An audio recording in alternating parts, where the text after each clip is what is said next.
Please, for the last time, the driver of the following vehicles go and remove your car.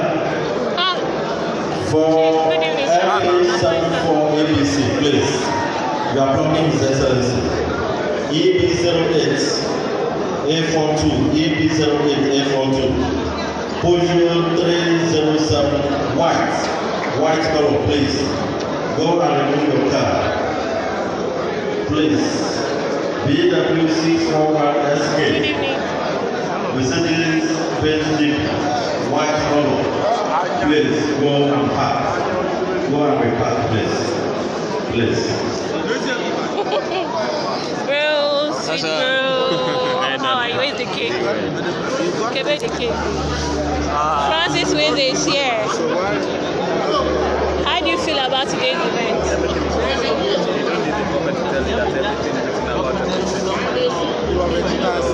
His Excellency will be talking to us, will be telling us how far so far with the present administration, which will be wrapping up any moment in a few days' time. Will be giving us an insight of what will be happening in the next month. It's going to be an awesome experience. You're welcome.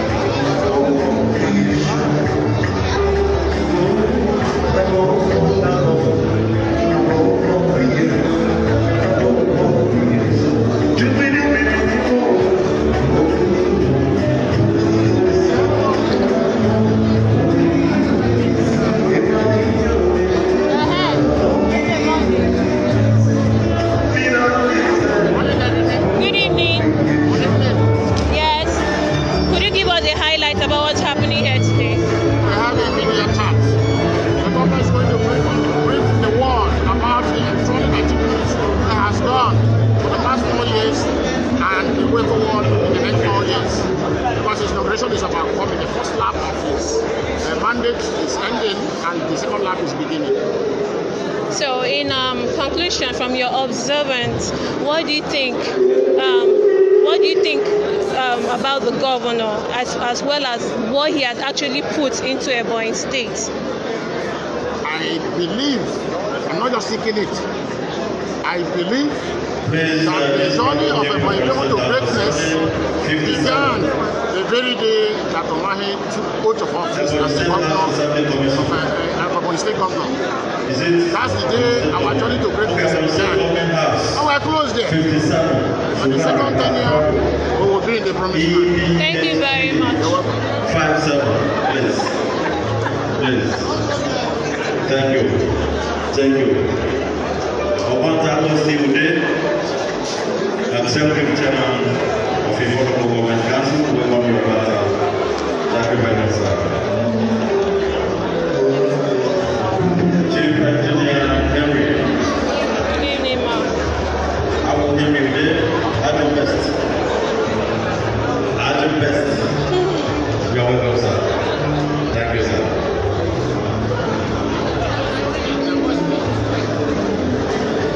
Thank you very much for being part of this wonderful media event. Where His Excellency will use the opportunity to chronicle his achievements in the past 4 years.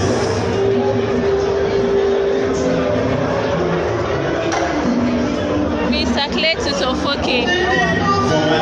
Good evening, sir. Fine, thank you. Could you give us a briefing about what's going on here today? What is going on here, like I said, it's an annual ritual. At the end of every year, our governor makes broadcast, live broadcast. And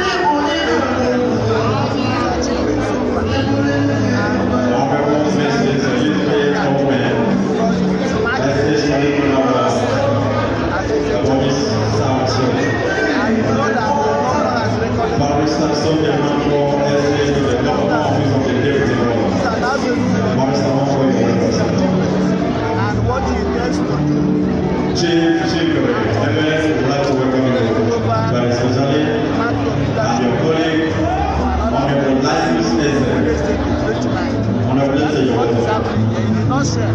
It's a media chat. Thank you so much.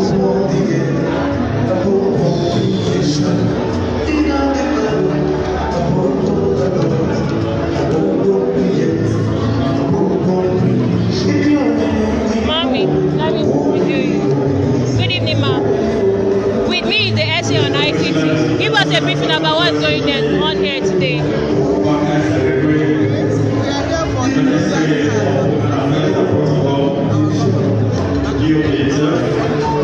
Okay.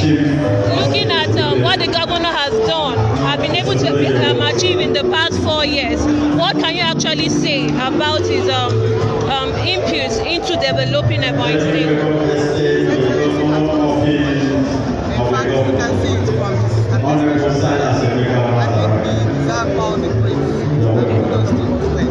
All right. So, what do you think second tenure is going to be like? I think the second tenure was a continuation of what he has done. Thank you very much. Thank you.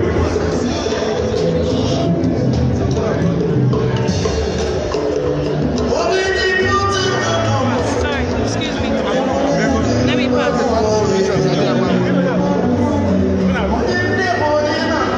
Good evening. I would like to interview you. Good evening, sir.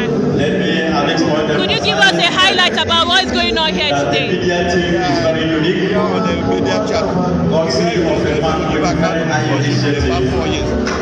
The Distinguished Senator of the Federal Republic of Nigeria, Honorable Commissioner for Do you think that the governor of Ebonyi State has actually done tremendously well in the past 4 years? has done very, Honorable Commissioner, welcome you. glory to God Thank you very much. for the instrument of change. You have demonstrated a high level We of wisdom. appreciate We want to appreciate this. happy for all his development and achievement. Moving to the second term or the second tenure of the governor, what do you think would happen?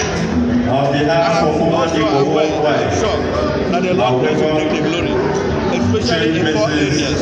The airport, ladies and the gentlemen, stadium, and shall we the rise as we welcome their excellencies Thank you very much. to this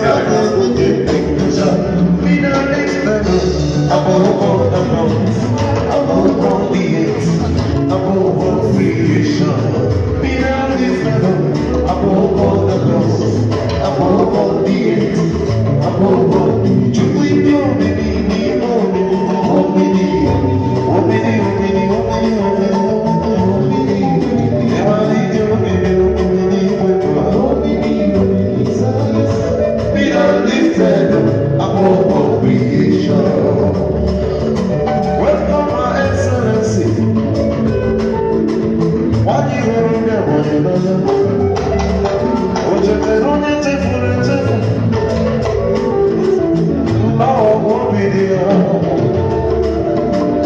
Your Excellency, no. Oh, sorry. Who them man no? What you want to no? No, Giga. Any Indian, no. Our performing governor, no. Professor of infrastructure.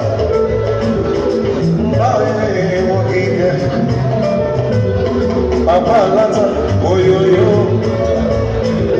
Papa Bata, oyoyo.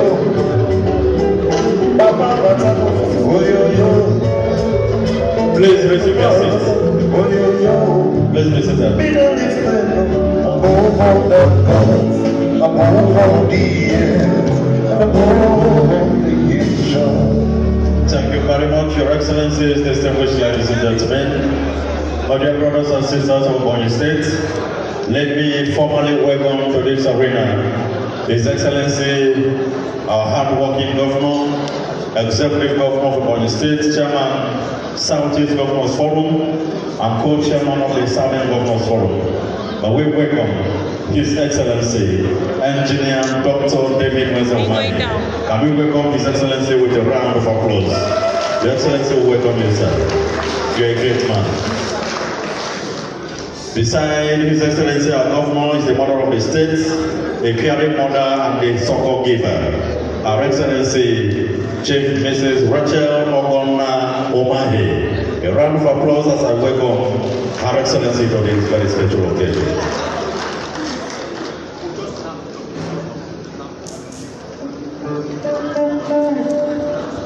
Distinguished ladies and gentlemen, I want to welcome at this point His Excellency the Deputy Governor of Ebonyi State, Barrister Eric Kelechi PhD. You're welcome, Your Excellency and wife, Chief Mrs. Etel Nenna Igwe Nejejemba, welcome you. The Right Honorable Speaker of Ebonyi State House of Assembly is also in our midst. Right Honorable Francis Ogbonna Wifro, I welcome you with all respect. We'd like to also welcome the chairman of our great party in Ebonyi State, Chief Barrister Onyeka Chinwebonyi is also here. Right Honorable the Deputy Speaker, and before them, ladies and gentlemen, the National Vice Chairman of PDP, the largest political party in the continent of Africa, is in our midst. As I welcome Ochiaga Deacon Gov.Umahi'S and wife, you are most welcome, sir. Thank you very much. Thank you very much. Right Honorable the Deputy Speaker, Chief Odefa Obasodefa, I welcome you. We'd like to welcome our father, our uncle, a man who I've always referred to as double general. He's a general in Nigerian Army and a general in the vineyard of God. Join us, I welcome to this event. General Pastor Abel Obi Umahi and wife. Put your hands together for General Umahi retired. You're welcome, sir. Thank you very much. We'd like to also welcome other distinguished personalities in our midst. His Excellency former Deputy Governor of Ebonyi State, Elder Professor Chigozie Ogu OFR, is also here with a dear wife, who is also the chairman of the Civil Service Commission. I welcome Elder Professor and Honorable Mrs. Chigozie Ogu OFR. Your Excellencies, I welcome you. Thank you very much. The chairman of the Elders Council, with all respect, I welcome Ambassador Frank Ogbewu and wife, who is also the Honorable Commissioner for Women Affairs and Social Development. Your Excellency, we welcome you. May I also welcome the Secretary to the State Government, Dr. Hyginus Mobu, who is also the Deputy Director General of the Divine Mandate. And the Director General is also in our midst, Engineer Fidelis Wambo Omegopo, who welcome you in a very special way. May I also welcome other elders of the state. Let me welcome former Honorable Minister of State for Power and Steel Federal Republic of Nigeria. I welcome Chief Barrister G.O. Obaga, Izulu and wife. You are most welcome. Senior Special Advisor to the Governor and the Chairman of CAN is also in our midst. Very Reverend Father Dr. Abraham Chukwumamali. Executive Council members, I welcome all of you. Without forgetting all the principal officers, head of service, chief of staff, and their deputies. Please, at this point, we want to request that no more movement. Please get seated. Once it is 7 p.m., we shall take the national anthem to begin this program. Please. As we welcome at this point, Ugochukwu Nwokoro, Deputy Mayor for International Relations of the City of New York, New Jersey, United States is here. Please, can you welcome him with a round of applause? Put your hands together for him. Completely. May I also welcome Honorable Justice Joe Ukama, is a judge in New Jersey, United States of America.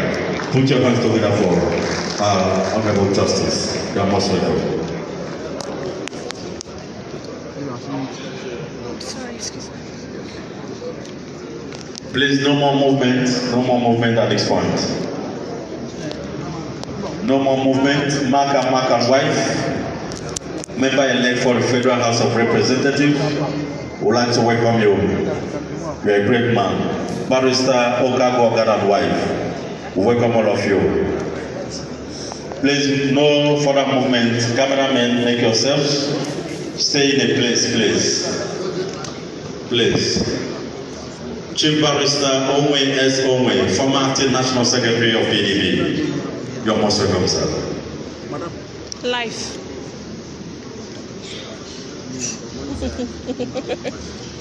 We'd like to also welcome our distinguished honorable members of the Ebonyi State House of Assembly. A number of them are here.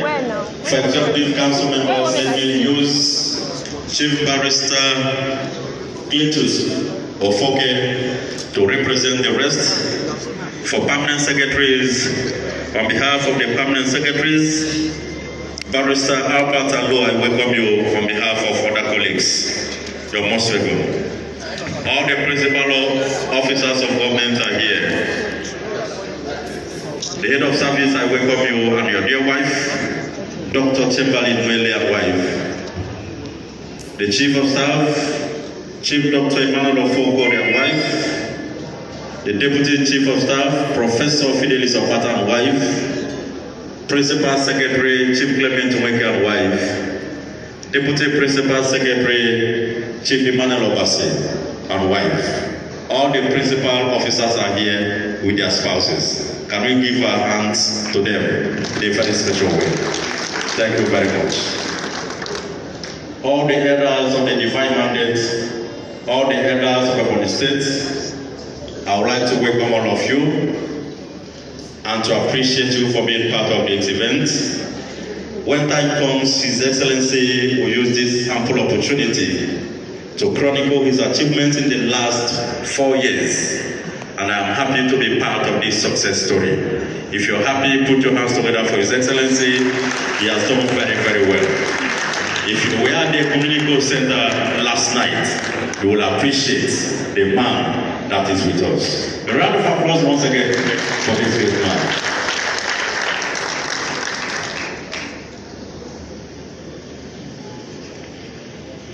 In the next 3 minutes, we are going to start. No movement, please. Okay. In the next 2 minutes, we are going to start. Leo Sobechi, political editor of Guardian, is here. Kunle Abimbola, editor and member of the Nation's newspaper. Felix Manyori, political editor of the New Telegraph. I welcome you, sir. Dr. Oladipo is the publisher of Eagle Online. Sam Mokolo, deputy political editor of the Nigerian Tribune. I would like to also welcome Temi Dayo Akonsoye. In the next 2 minutes, we should start. Thank you very much for being part of this event. My name is Monday Huzol. And at the appropriate time, I will hand over to the moderators of tonight's state media chat. Only few governors will have the courage to face the public and entertain questions from public. Only transparent governors, only transparent leaders will be able to do that. And we're happy we have one in the person of Engineer David Gov.Umahi.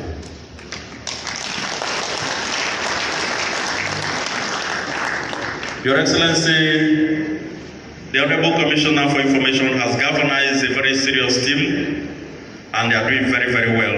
If you look at their left-hand side, you will look at them beautifully and uniquely dressed to be part of this event. The media team, I want to welcome all of you, courtesy of the Honorable Commissioner, Senator Emmanuel Owen.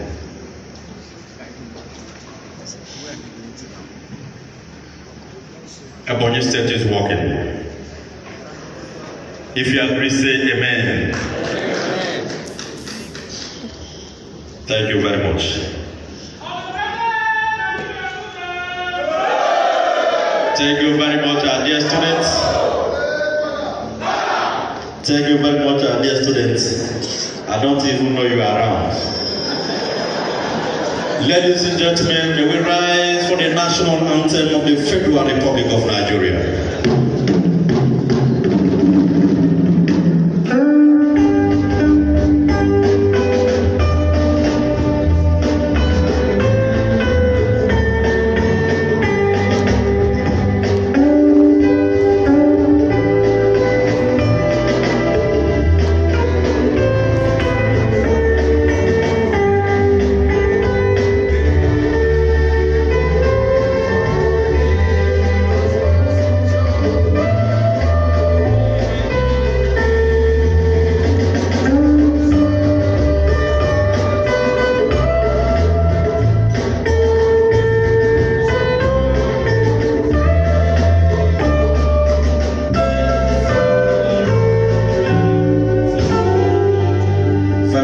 Father Dr. Abraham Mali please come forward to give us opening prayer on this occasion.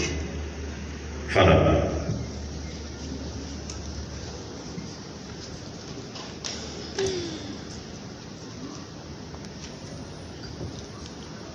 In the name of the Father, and of the Son, and of the Holy Spirit. Almighty Father, we thank you for everything. We thank you for creation. We thank you for the endowment of intelligence and wisdom. We thank you for the greatest gift to humanity in the person of our Lord Jesus Christ. In his divine biblical media chart, in Matthew chapter 16, verses 10 to 15, he asked the disciples and apostles, who do you really say I am? And so the divine journalists proposed three names. Some say a prophet Elijah. Some say a greater than a prophet Elijah, John the Baptist. Some say a teacher, a prophet, but the highest, a high priest. We've also gathered in our human media chat tonight to ask His Excellency, what do you think and who do you think when people say you are? Some say an engineer, some will say a man of God, some will say a technocrat, some will say a professor of infrastructure. All these come to one answer: he is a good leader. We therefore, Lord, ask you to grant us the beauty of your presence in objectivity, in veracity, that in the discovery of this great leader, we shall be inspired and encouraged to give him the support to move Ebonyi to the highest level, the first of the state of nations. Where not only will it be a social media chat, but as a social media, we play a unique role in being objective, good reportage in the development of the society, since they pray a great partner of development. This we ask, and in the holy name we pray. Amen. Father, Son, and of the Holy Spirit. Amen. Thank you very much, Father. Your Excellencies, very distinguished ladies and gentlemen, the arena has been blessed by the camp chairman. It is my honor and privilege at this point to with due respect, invite for opening remarks Honorable Commissioner for Information and State Orientation, distinguished Senator Emmanuel Owen. May I invite Honorable Commissioner to please come and give us a background of today's event. Honorable Commissioner, sir. Your Excellency, the extraordinary transformational governor of Ebonyi State, Your Excellency, the mother of the state, the wife of the governor, Your Excellency, the deputy governor, and your beautiful wife, Your Excellency, the national vice chairman of PDP Southeast, the speaker of the Ebonyi State House of Assembly, and your deputy, the chairman of the party. For want of time, ladies and gentlemen, I plead that protocols already established be taken. Ladies and gentlemen and members of the press, fellow citizens of the Federal Republic of Nigeria, friends, wherever you are, across this state, across the nation, and in every country in this globe, the program today, which is the quarterly media interaction of the governor of Ebonyi State, is taking place on the platforms of EBBC, the plucky and groundbreaking state radio station and television, Channels Television and NTA International.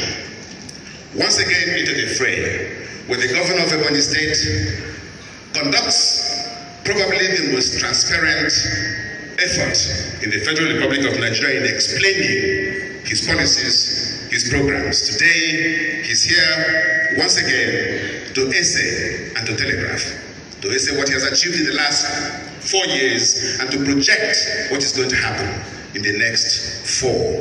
It's going to be, as usual, a program where he's absolutely forthright, honest, open, and he is prepared to answer any question coming from the representatives of national editors, both print and electronic, and some of whom are the member of the editorial board of The Nation, my friend Gunle Abimbola, and the political editor of The Guardian, Leo Subechi, and of course, the political editor of New Telegraph, Felix Waneri, and Sam Umahi'S, who is the deputy political editor of the Nigerian Tribune. I think the Tribune is with us here for the first time.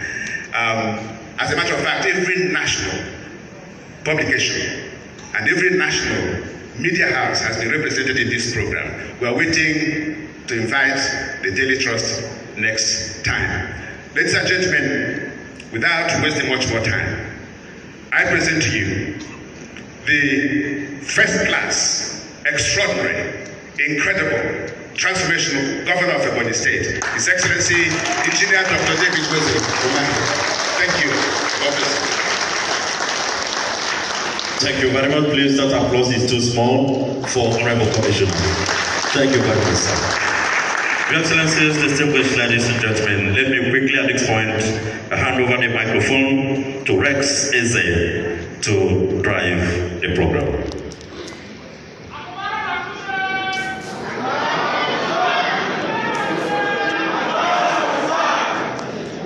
Thank you very much. You're all welcome to this very epoch-making occasion, very historic in fact, because it's going to present us the opportunity to listen to the Governor of Ebonyi State, His Excellency Chief David Umahi, giving us an account of his stewardship in the last 4 years, and also taking us into the next 4 years after his inauguration in about 72 hours from now. That is on Wednesday.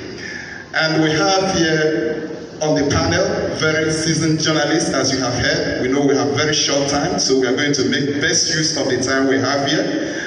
I'll quickly introduce members of the panel here for matter of emphasis. My name, as you have heard, is Rex Eze, General Manager, Radio Nigeria, Unity FM, Abakaliki. And I have also with me the General Manager of NTA Abakaliki, Mr. Boniface Ezebugo. You're welcome.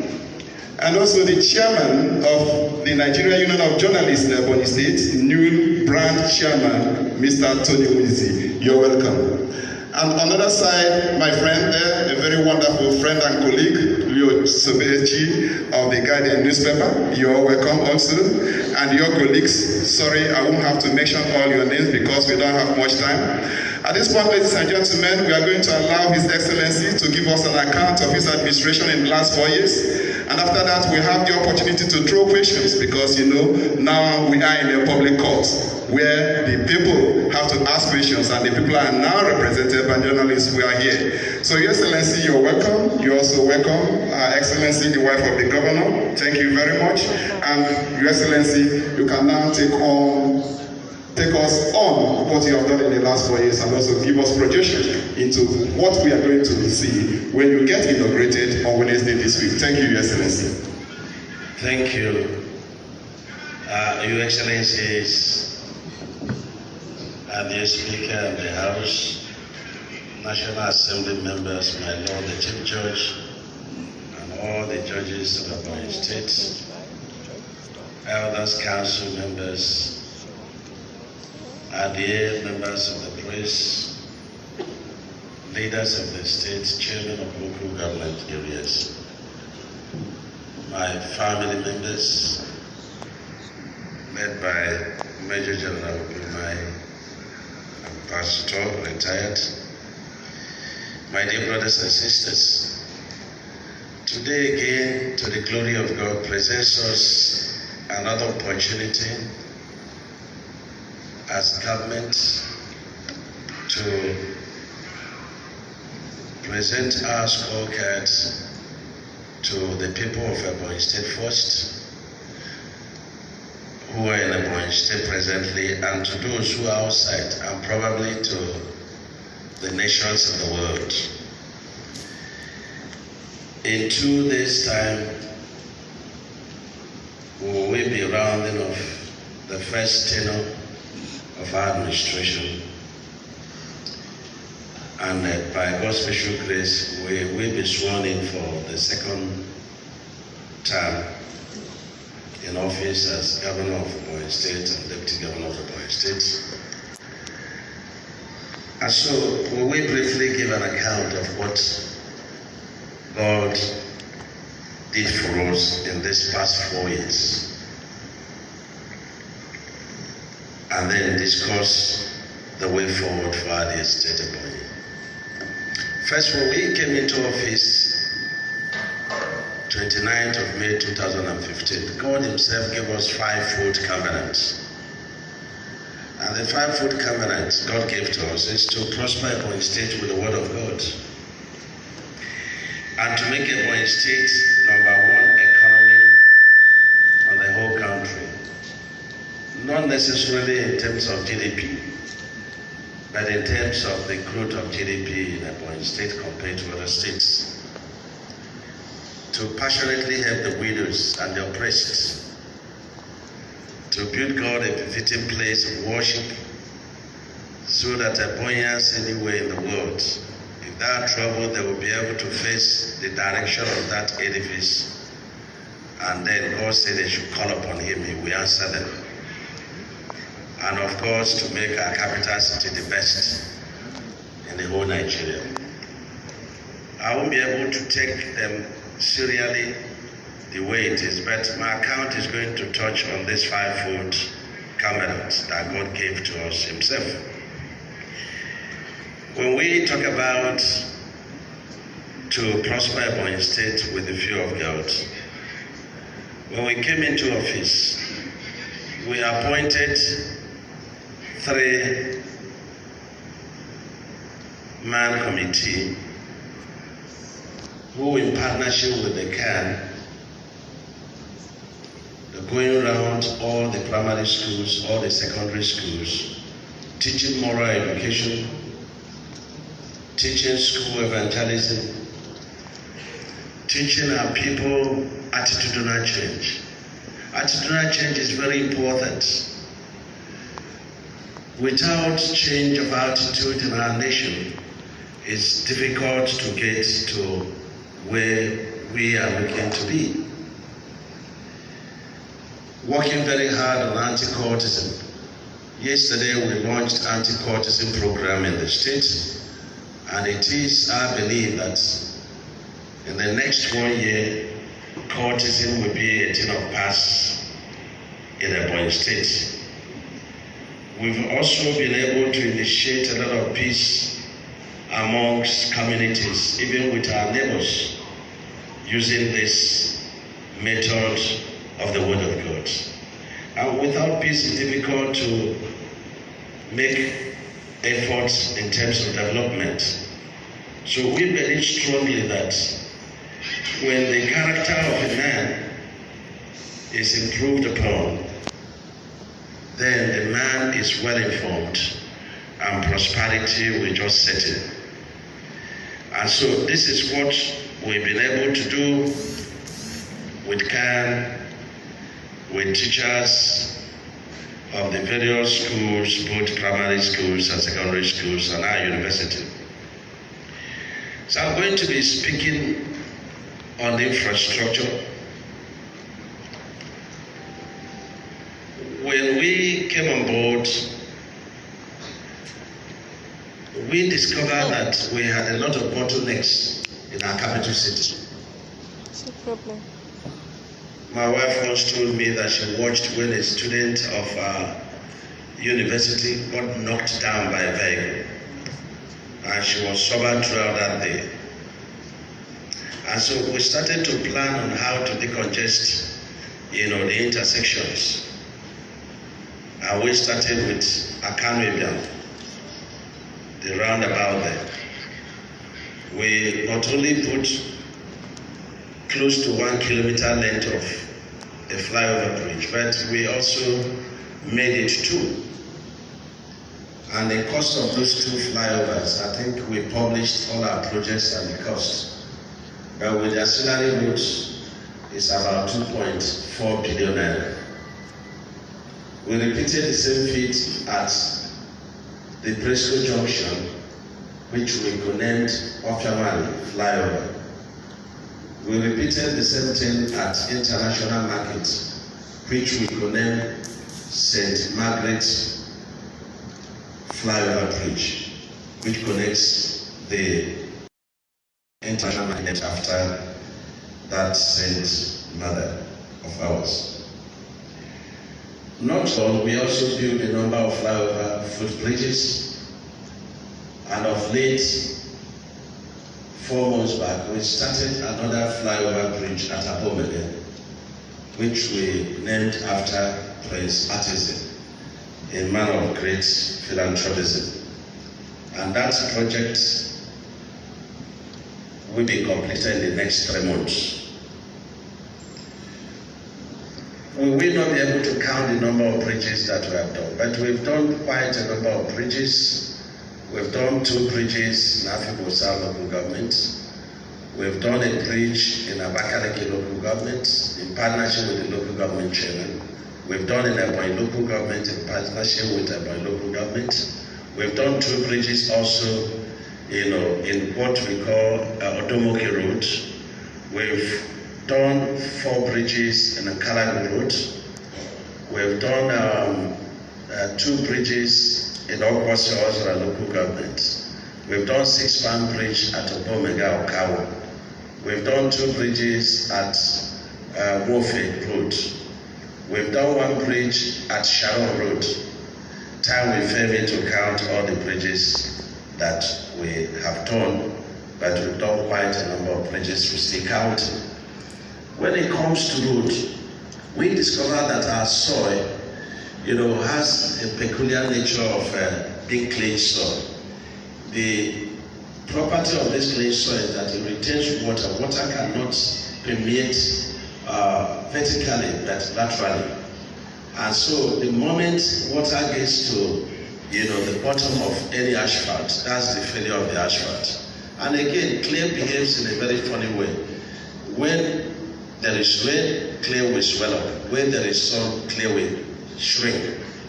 And so we thought that what we have seen and experienced in the state, whereby if you do asphalt, even before the end of your tenure, the asphalt is gone.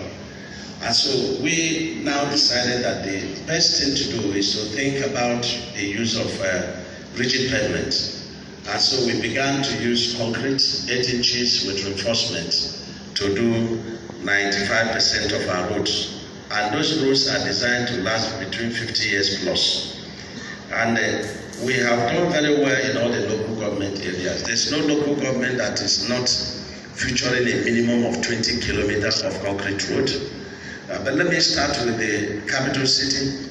We've done over 500 kilometers of asphalt road in the capital city, including recoating the existing dualized roads, and then of course with a lot of street light drainages. And when it comes to concrete road, the first road we started was in Zee local government, and that's 23.5 kilometers of road, concrete road, 8 inches thick, with side drainages and then stone pitching. That road has been completed. We've also done 18.5 kilometers in Igbo local government. And this one, we not only that we use concrete, but we also coated with asphalt. And that's the road going to the Federal University, Alex Ekweme Federal University. That road has been completed. Another road is started in Igbo that is 5.6 kilometers on concrete road. That road is also ongoing, about 3 kilometers has been done in it. There are also some other routes that are ongoing in local government, that drainages are first going on. And when we come to Ebonyi local government, we have completed first phase of 16 kilometers of Odomoke Road, and some of them with street lights, drainages, and of course 2 bridges. We've started second phase of another 16 kilometers of road, and this road is going towards Benue State. Of this second phase, 3 kilometers has been completed.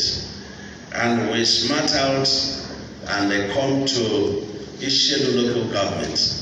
Initial local government will completed first 15 kilometers of concrete roads on the famous Niger Road. That's completed with 3 bridges completed. There's still other 5 bridges that are also undergoing construction. And you come to semi-shell, we started the first phase of 35 kilometers of road spanning from Aba, Ntezi, Aba, down to Isu, it's a local government.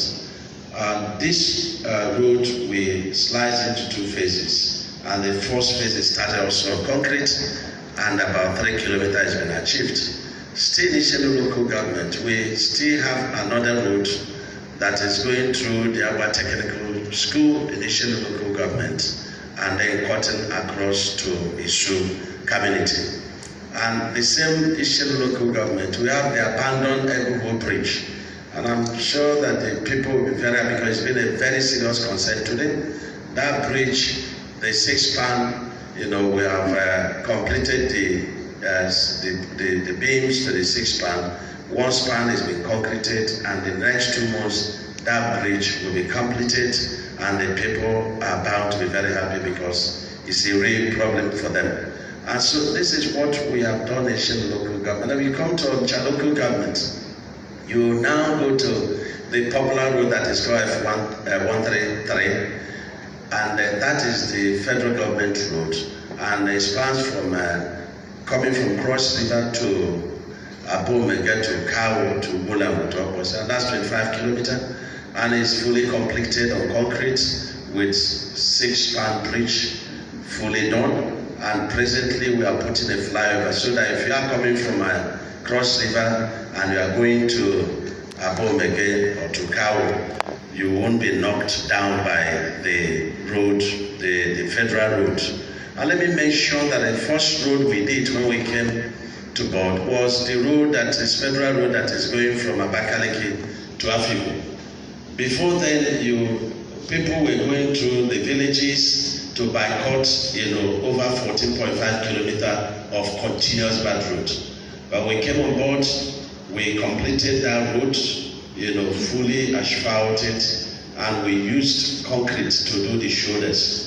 Because part of the reasons for failures for our road is because the shoulders are done with what we call surface dressing. And this system is such that water will permeate, the main carriageway through these shoulders. But we've been able to arrest that, and that route is still standing after 4 years, and it's very beautiful. And back to the local government, that route from Abomege to Kawo to Ubula to Obosi is done.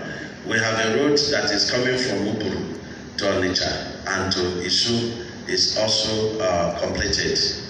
And we have 35 kilometers of road. 5 kilometers of it is done with asphalt. The rest is done with concrete, and that's the road from Obosi, so from Hozra local government down to Onitsha, down to Ushiri, down to Onweke, 35 kilometers fully completed.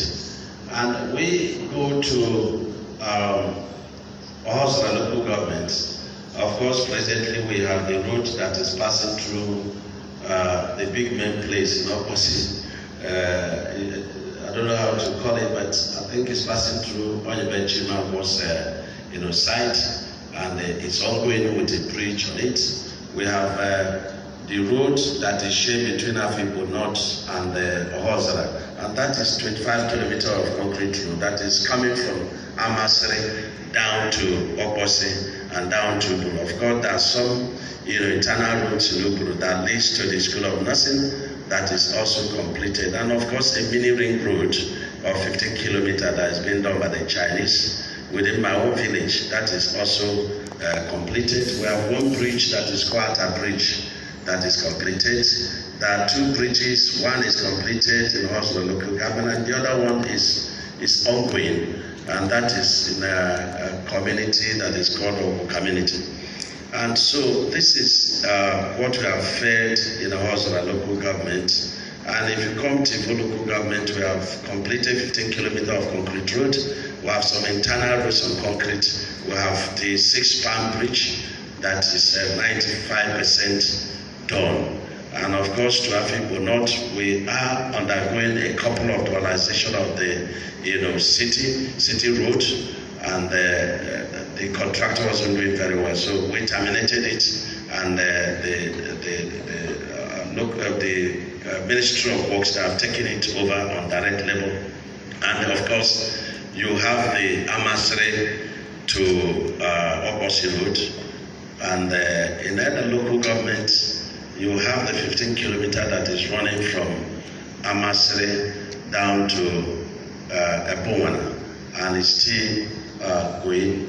I don't know which local government I have not counted, but in Ohupu, the famous ring road, we've done 25 kilometers of that section of the ring road. 10 kilometers is on asphalt and 15 kilometers is on concrete. In Esa North, we have we're undergoing the construction of Uwachi Road, which is about 13 kilometers. That of the main road leading to the local government, which is about 15.6 kilometers of concrete is already completed.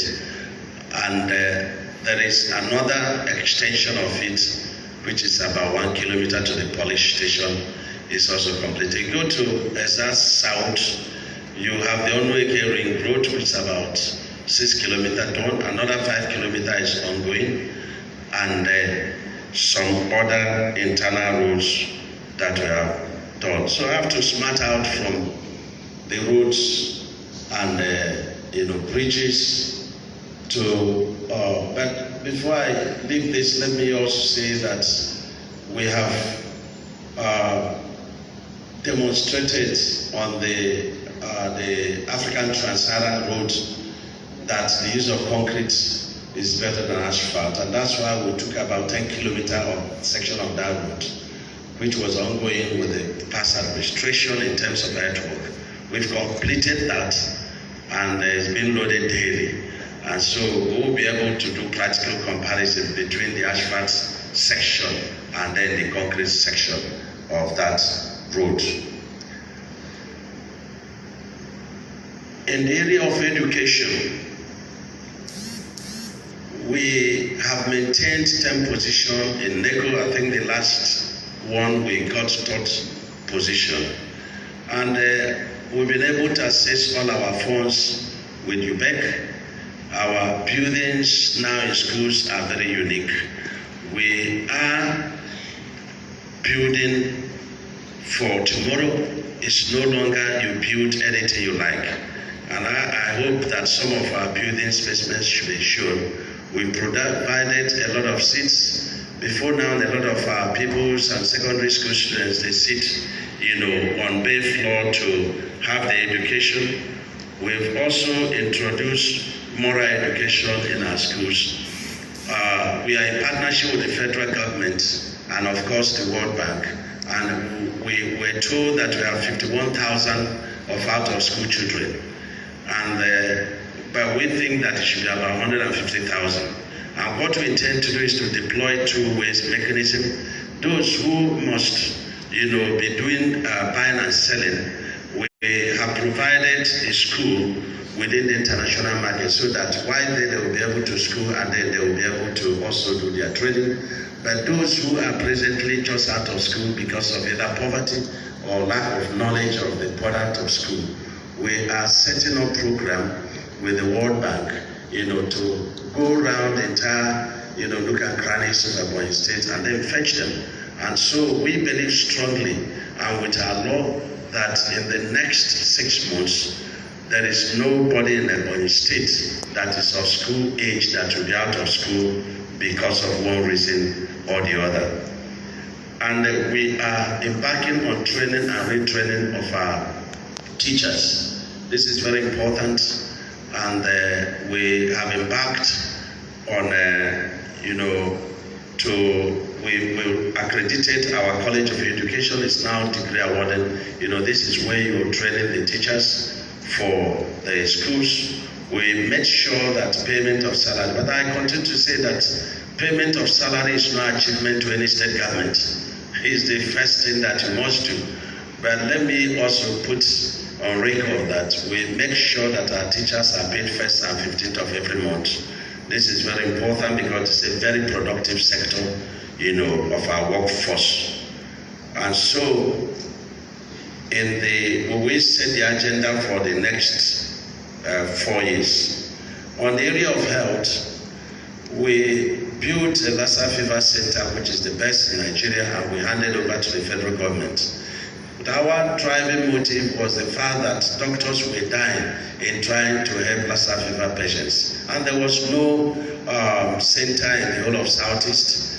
The only one for Southeast, was in Edo State, and that's the only one for Southeast and South, and probably not Central.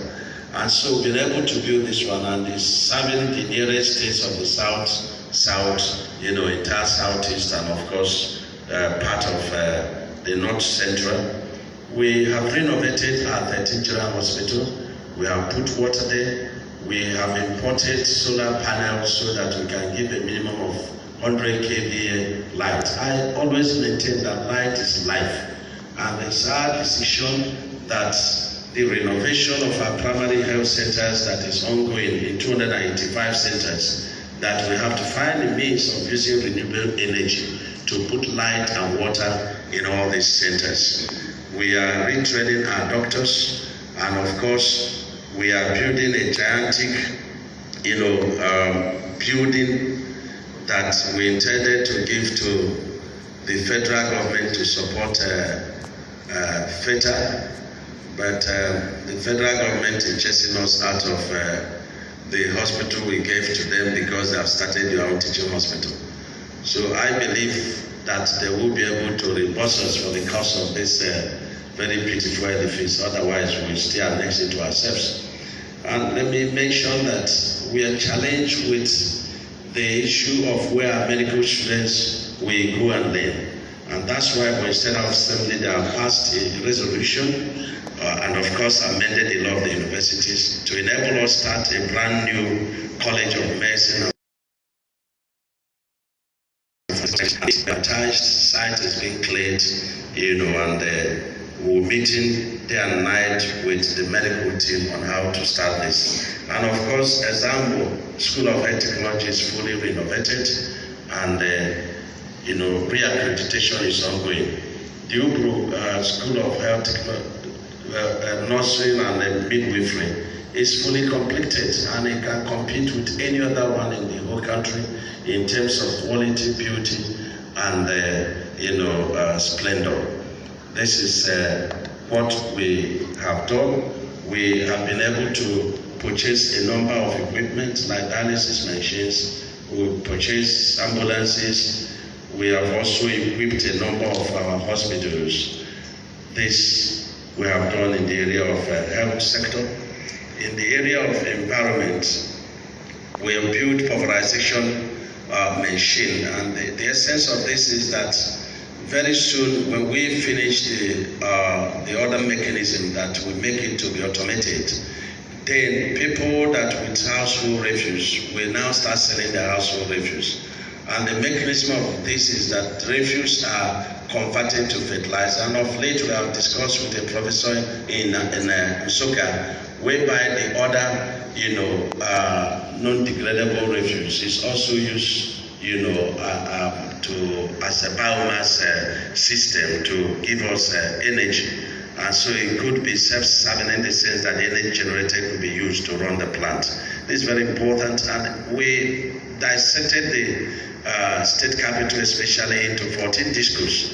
And each discos is being manned by a contractor in terms of, sweeping the road, cleaning the gutters, evacuating household waste, and so on and so forth. And I can boldly say that our capital city is one of the cleanest, in the whole country. And of course, visitors do attest to this fact. Of course, we're planting a lot of trees to make our environment healthy, and we have a law that bans, indiscriminate cutting of trees. And it's important to know that we've curated some forest in some of our residential areas, for the benefit of oxygen. On the area of security, I think we fare, were in this area. When we came on board, we approached the House of Assembly to create the Neighborhood Watch. Neighborhood Watch is like vigilante, and they did pass that law. And the security agencies were attest for the fact that a lot of success has been recorded in terms of the safety of life and property in Ebonyi State through this Neighborhood Watch people.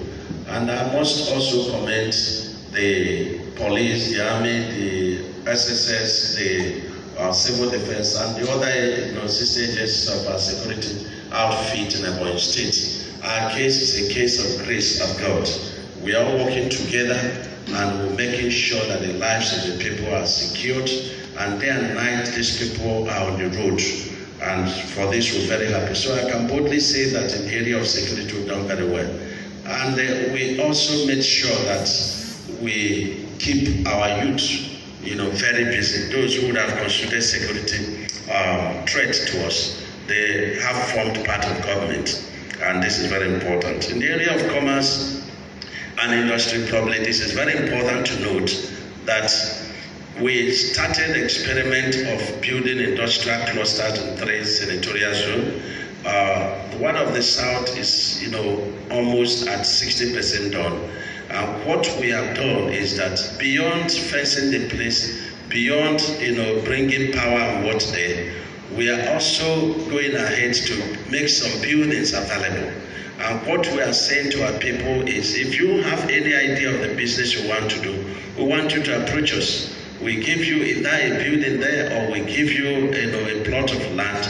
We will even also go further to assist you, probably by paying partnership fund with Bank of Industry, so that machines of your type are imported from either Europe or China, and you can now start your own business. So we are aiming that each of these clusters is going to house about 300 small businesses. And this we have started, and we intend to complete the 3 industrial clusters in the 3 zones. And then within the next 4 years, we intend to have at least 1 industrial cluster in each of our local government areas. So we have advertised for people to come, so as to identify with this program. And this is very important, because when we set our agenda here for the next 4 years, you will find out that youth is very key in what we have in mind to do. And we are building a mall. If it's not the biggest mall in Nigeria we completed, it will be the most beautiful mall in Nigeria. And this is a microcosm of the macrocosm of the Dubai Mall. That's where we went and we copied, we came modified, and we built it. And we are about 80% done. All the ties we need and all the facilities for the finishes are all in place. And we hope that by October we will complete this mall. And what we intend to do on completion of this mall is to get about 10 Ebonyians from each of our local government areas. Then we send them to China, so we learn electrical manufacturing of these bulbs. So we learn, tile making, so we learn door making, so we learn shoe making, and so on and so forth. Not only that, they start the importation. With assistance from us, we intend to create at least 100 million per person as loan, and we monitor it. They go to the manufacturer. So not only that they will import it to say, but we intend that within 2-3 years they begin to replicate some of the manufacturing also in Ebonyi State. So we want to set some of the spaces in the mall, one for Ebonyi people, under an old tutelage and the sponsorship, so that we can raise our people. And of course, we also remodeling the international market that was built by the past administration. And we are talking to our people, some of them doing working in Lagos. We're talking to also some of our Southeast brothers who are into commerce. We want them to come and take off some space. And if you look at the market, it is international indeed. And when the 3 phases are completed, it will be the largest market in West Africa and the most organized market. And it's there for everybody to see. And of late, we went to the Akanwebiam, park. We have remodeled it, and anybody who passes that place will see that it's a sight to behold. And this is also added to the number of shops we have to create opportunity for our brothers, especially those who are outside, so they have some spaces to come back and trade. And we also want to equip some of our boys who are willing to do some importation, so that we will not be traveling again down to Lagos, down to Onitsha, and so on and so forth, to meet importers. We want to make some importers of Ebonyi State, so that others will also be able to come here and patronize them. This we are doing in the area of commerce. And solid mineral, we have not really fared very well in the area of solid mineral. My heart beats because of degradation of our environment as a result of the activities of the miners. I've always insisted that we have to deploy modern way of mining, and that is through tunnel mining, deployment of modern equipment in mining. But every day over 100 trucks of solid mineral is being smuggled out of Ebonyi State, and this is not right. So I believe strongly with our new Board of Internal Revenue and a more robust Ministry of Solid Mineral that will be able to stop this. And we were in partnership with federal government where we were asked to make cooperatives. We did, and that became the best, and it became a model. But unfortunately, it's not been funded. But let me also commend the Chief of Staff to Mr. President, because of late we went into looking for a way to use salt for our water treatment. And we went to Indiana and United States, and there we saw that water, the salt is being turned to hypochlorite solution, and which is very, very friendly in water treatment other than chlorine, which is very harmful. And so we approached the federal government. We are still in the process, and I commend very highly the Executive Secretary of Solid Mineral. She's working day and night with the Chief of Staff to Mr. President on how we can, turn this. And it will be a win-win affair for the federal government and the state government, because not only that we stop the importation of chlorine, it will also create a lot of jobs, and it's also going to, be very useful in the chemical industries. Salt is quite very much needed. So we believe strongly that in the months ahead, we have to get our solid mineral sector to the level that we like it to be. Let me also put, in place here that in our Nkalago, Niger, said that I've gone to China, I've seen where the equipment for Niger Sem is being manufactured by Beto. He's working seriously there and night. Not only is he going to have one industry of cement, but he's also going to have a second one in a shop. And this we're very happy. And we also have another side that the Chinese are working very hard to establish second, third plan this time around. And we've also invited Dangote for another location, in Ebonyi State, initially local government. We've also working with Lafarge. Lafarge is almost completing their exploration in Ebonyi local government, and they told us that within this year they will be able to start the factory. We're also talking with Bua. Bua has also a license for cement. Yes, so we strongly believe that before the next 2-3 years, we should be able to have at least 4 cement factories running in Ebonyi State, and this is a reality. In the area of human capital development, it's probably very important, the GDP of a state is actually dependent on human capital development. And the GDP is the gross, aggregation of goods and services produced at a particular time. And it's very important that there is no way Nigeria will grow unless we begin to, grow the economy through production of goods and services. And so that's why we created, Human Capital Development and Monitoring Ministry. And this is dealing with nutrition, health, and education. If we get the nutrition of our children right, we get their education right, and we get their health right, then the economy will push to a boom. And this is what we are doing. And through this ministry, a lot of empowerment has been done. In fact, they have formed a union they call Gov.Umahi'S, and this is quite penetrative. And when you hear the stories of some of these people that got empowered and what they have done, in fact, one broke my heart, with joy when he said, look, through this empowerment, he's been able to, start a foundation, it's at mental level, and he's been able to marry a beautiful wife, and is also training some people in school. So this is the kind of story we like to hear. And so we have decided that in the months ahead, we are going to focus, more attention on human capital development. And like in our schools, we're thinking about dairy farming so that we'll be able to give our children milk. Milk is very important to the young ones so that their brain is effectively developed. Well, these few days back, we met several permanent secretaries nominees, and they went through quite a lot of physical education.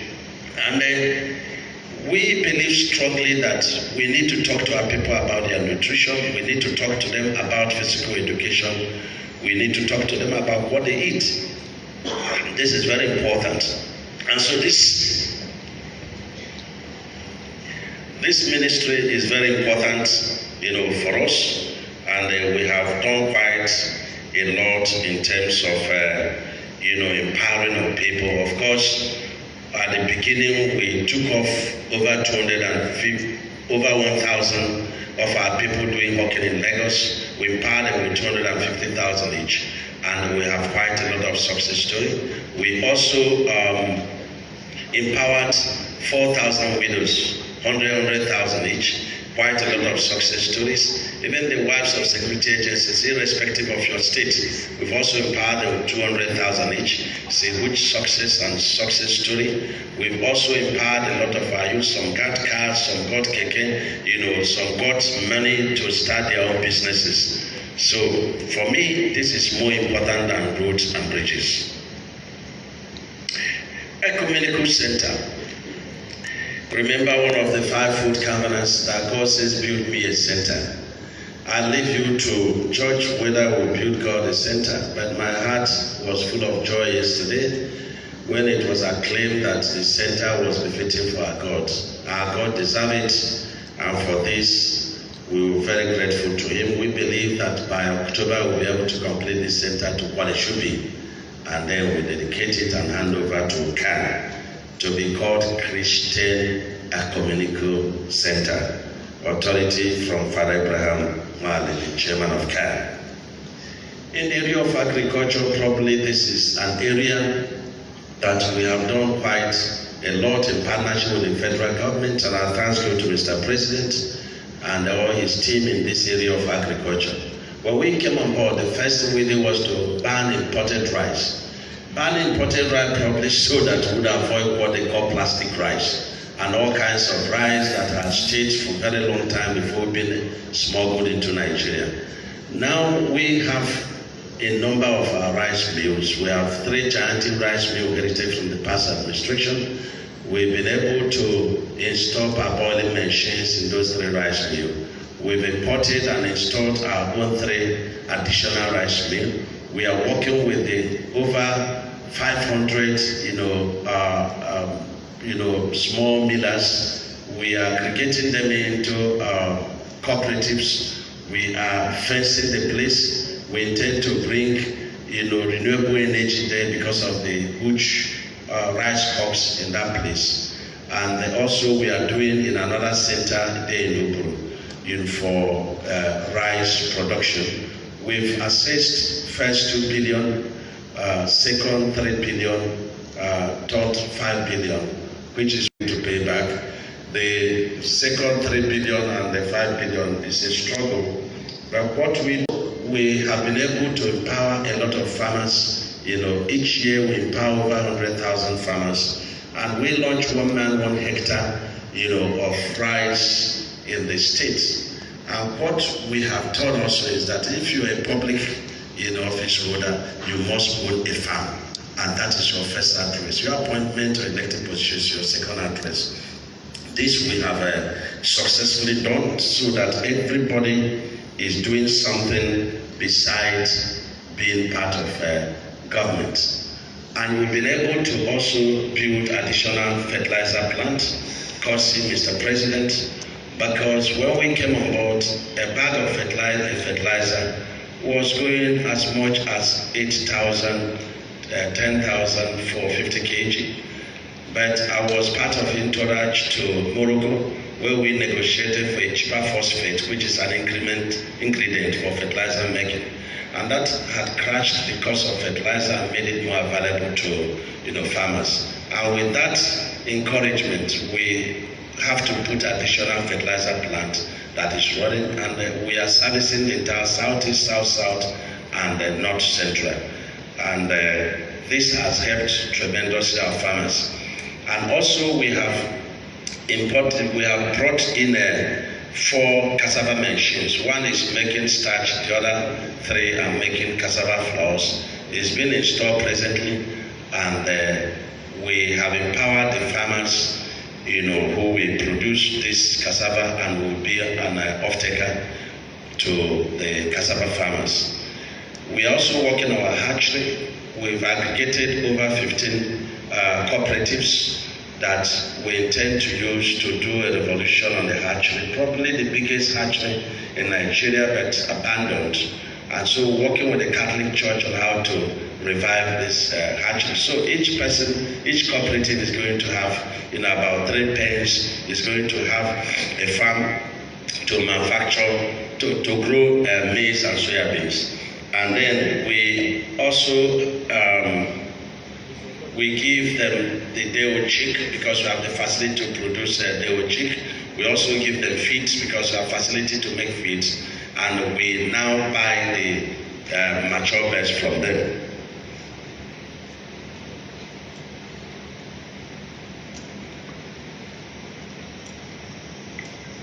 This, we believe, is going to be a revolution in the area of poultry in the state. We are also funding a number of fish farmers and also poultry farmers all through the state.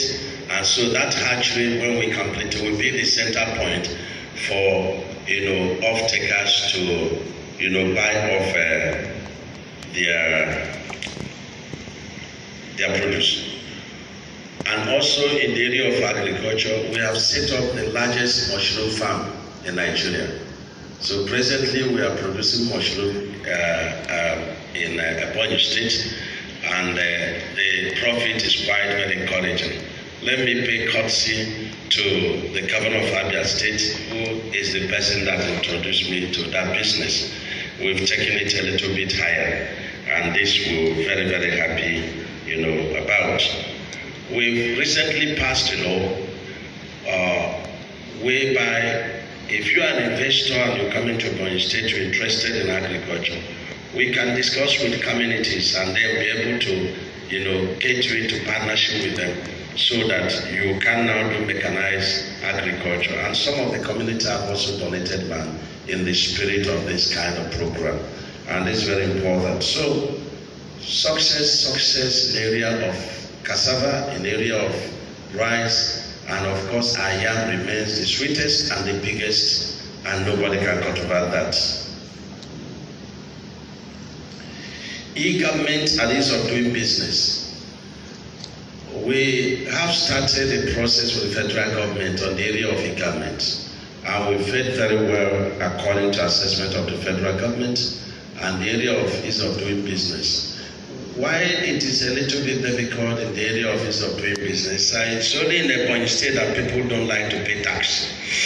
And if we rank last because of getting people to believe that Ebonyi State is one of the states and that they have to pay tax because of the service being provided, so be it. But we have passed a law in the states of recently, thanks to the House of Assembly, and what we have done is that if you are an investor and you are coming to Ebonyi State, we want to assure you that government policies, both now and later, will not interfere with your business. And so we passed a law that we call Investors Protection, Investment Protection and Concession Regulatory Commission. very powerful commission. And what it does is that if you want to set up a business, you apply to this commission after you've completed the process of formal registration with CAC. And then you tell us the cost of your investment. And we know the cost of investment and of course evaluate it. If at any time the policy of government interferes with the progress of your business or tends to bring down your business, then the law says that you can get back your money from what is due to Ebonyi State from the Federation account. So with this system, investors are no longer worried about the interference of government policies in their investment. And I think this is key, and this is the way to go to give confidence to whoever is coming to invest in Ebonyi State that no policy is going to interfere with that.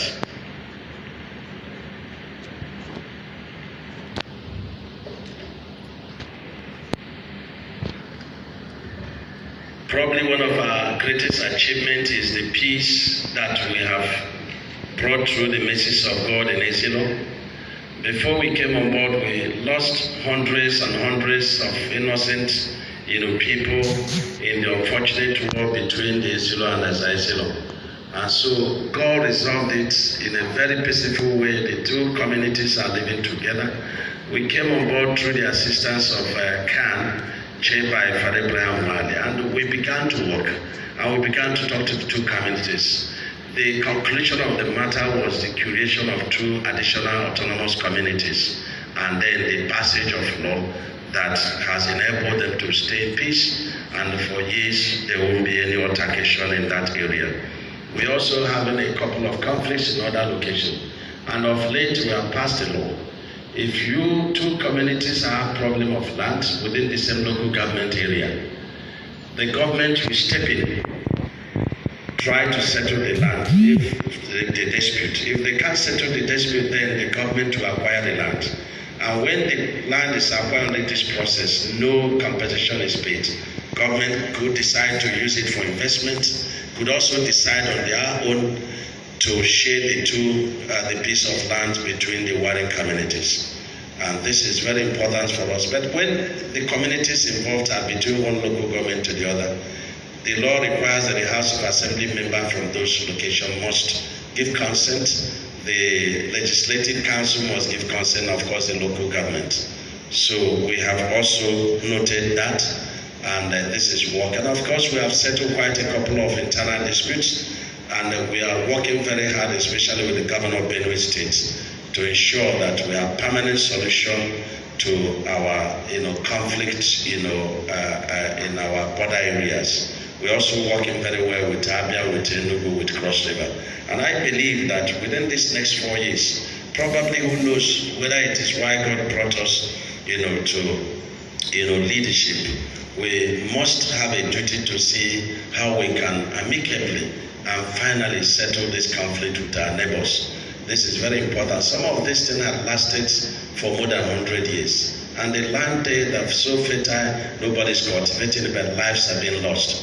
This is not acceptable, and we're going to work very well to see how we can resolve it. Of late, we have offered automatic employment to all the indigenes of Ebonyi State, or anyone that was born and brought up in Ebonyi State that made first class at all. And so we feel that it's an aberration for somebody to have gone to school, did everything, made a lot of sacrifices, and then made first class. And at the end of the day, he's told there is no work. It can lead to depression. So we want to see how we can tackle the issue of unemployment among our youth by first of all giving merit a chance. And this is what we've done. And the Ebonians are very happy for this move. After that, we move to the next level. And this is very important, and it makes us happy. Of course, we've assisted our overseas brothers and sisters within the limits of our ability and funding in paying their school fees. One other major achievement how we count, with gratitude to God, is the area of the ring road. The ring road that is passing through 8 local government of our 13 local government areas. And I must thank Mr. President very, very highly. when this approval for the ring road was lumped together and presented to the National Assembly, the National Assembly turned it down, because the federal government fund was there, other states there. And I approached Mr. President, I said, sir, can you excise our own and send to the Senate? And surprisingly, he did that. He excised that of the states and sent to the Senate, and the Senate, approved the ring road. But that was not the end of the journey. Through political opposition, our opponents took us to court to stop the project. And I was very sure that the people that the road is passing through their front of their houses were the people that took us to court. And so we went to court, and I want to thank Barrister Gov.Umahi, who boldly led some other lawyers to Abuja.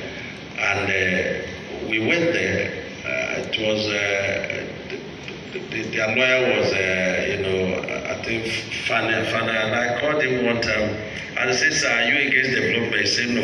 I said, why is your chamber taking us to court? He laughed. He said, I will stop it. But of course, it did not stop it. But the court stopped it. The court knocked it off. But before that, dangerously, these people went to petition the Minister of Finance and said, look, this matter is in court, you cannot process it, and bias the mind of African Development Bank. And the thing was told. But we approached the Attorney General of the Federation. Again, I commend him very highly. And I continue to say that is how the country ought to be. It doesn't matter the political, party you are. The moment you're elected, you become the leader for all the people. And irrespective of political affiliation, he wrote to the Minister of Finance and Lady said, nothing stops this, no injunction on that front. You should please go ahead. And we went ahead. And today we have one of the components of African Development Bank, approving.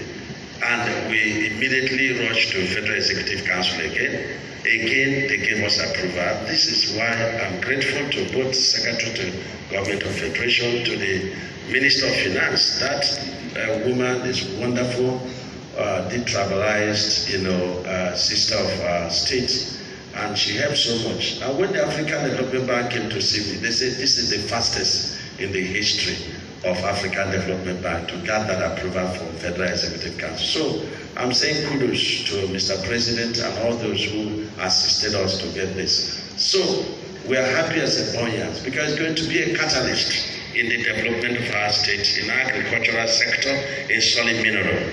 And already we've done 25 kilometers out of this 199 kilometers. So hopefully before the end of August, we will kickstart this very important project to Ebony people, and this makes Ebony people very happy. Somebody said to me, by the time you finish this, you have no more work to do. I said, I will create more.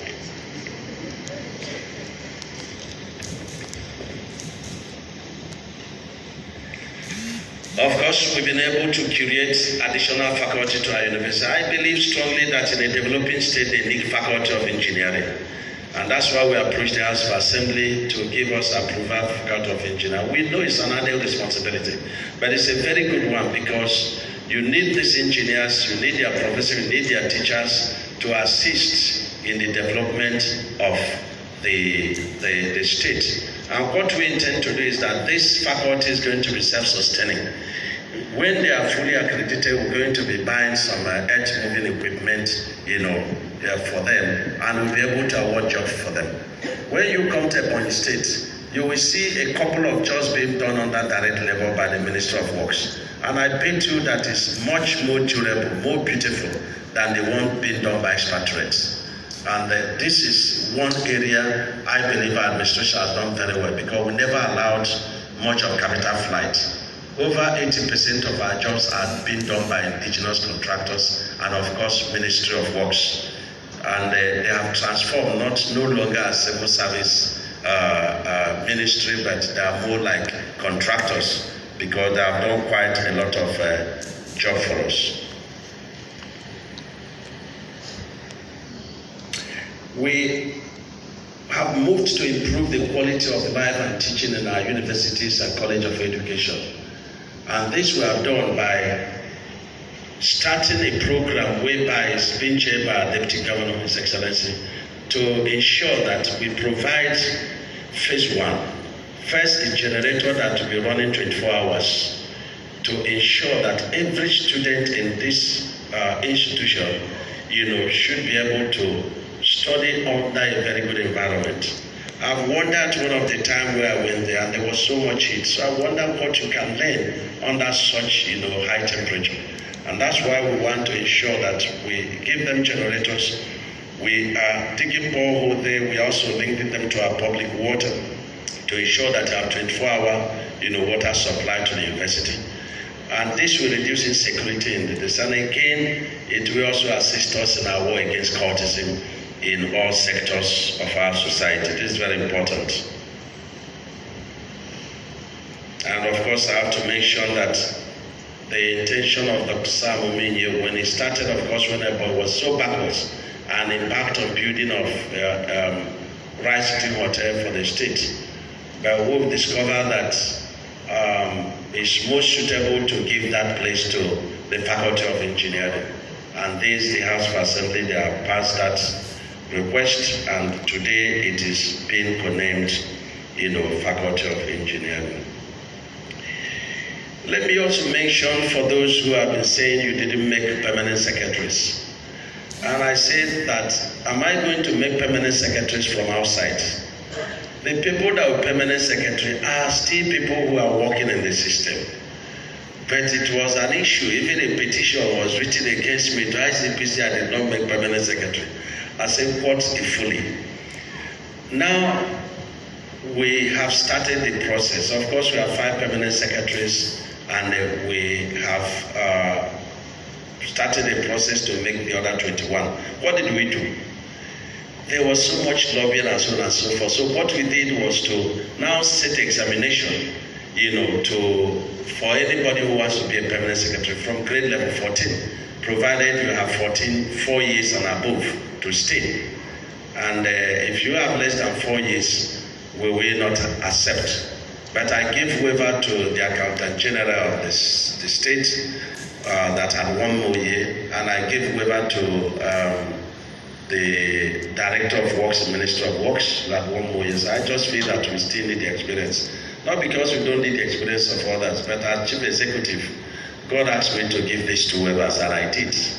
So we presented them to ESCO and we asked questions, presided by His Excellency the Deputy Governor. At the end of the day, people emerged, the best emerged, and those who could not do well, they knew that they would do well. So we now took them for training for 10 days, and they were drilled in moral education, drilled in exercise, nutrition, e-government is of doing business, and so on and so forth. And it hasn't ended. We now posted them to ministries to take charge, but called Permanent Secretary Designate. After 2 months, if you do well, you'll be confirmed. After 2 months, if you don't do well, we'll retire you and look for other ones. This is what we have done, and so we believe that they will do well. Water resources. Well, they're warning me, but let me say that we are doing very well in terms of water resources. We may not have had a very huge success in terms of water resources, but the programs we have set in place, like importation of pumps from Spain, which we just cleared, we help quite a lot. We had an unfortunate incident of Feregbe water system where the filter beds failed, and so we are working very hard to ensure that this happens. I don't know how many more minutes I have, like 20 minutes? Okay. Well, let me round off by I couldn't go halfway, but let me round off to say that the next 4 years will be quite interesting, and again we anchor it, with Gov.Umahi'S. But we will be expecting to have the best teaching hospital and the best college of medicine in Nigeria. Don't ask me how it will happen. It will come to pass. We expect to have airport within the next 4 years.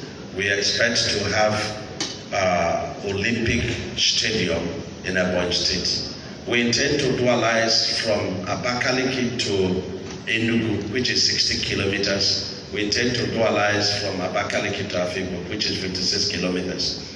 We intend to complete the remaining road jobs we are doing and create a minimum of 5 kilometers of internal road in each of the local government areas.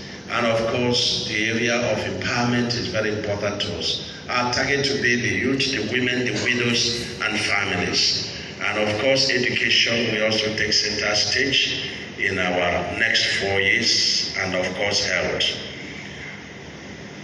Industrialization of the state will also take center stage. The time will not allow me to thank a lot of people that played quite a lot of role in these 4 years. But I must thank, very dearly my dear wife, my children, my brothers, of Umahi'S family, all our wives, all our children.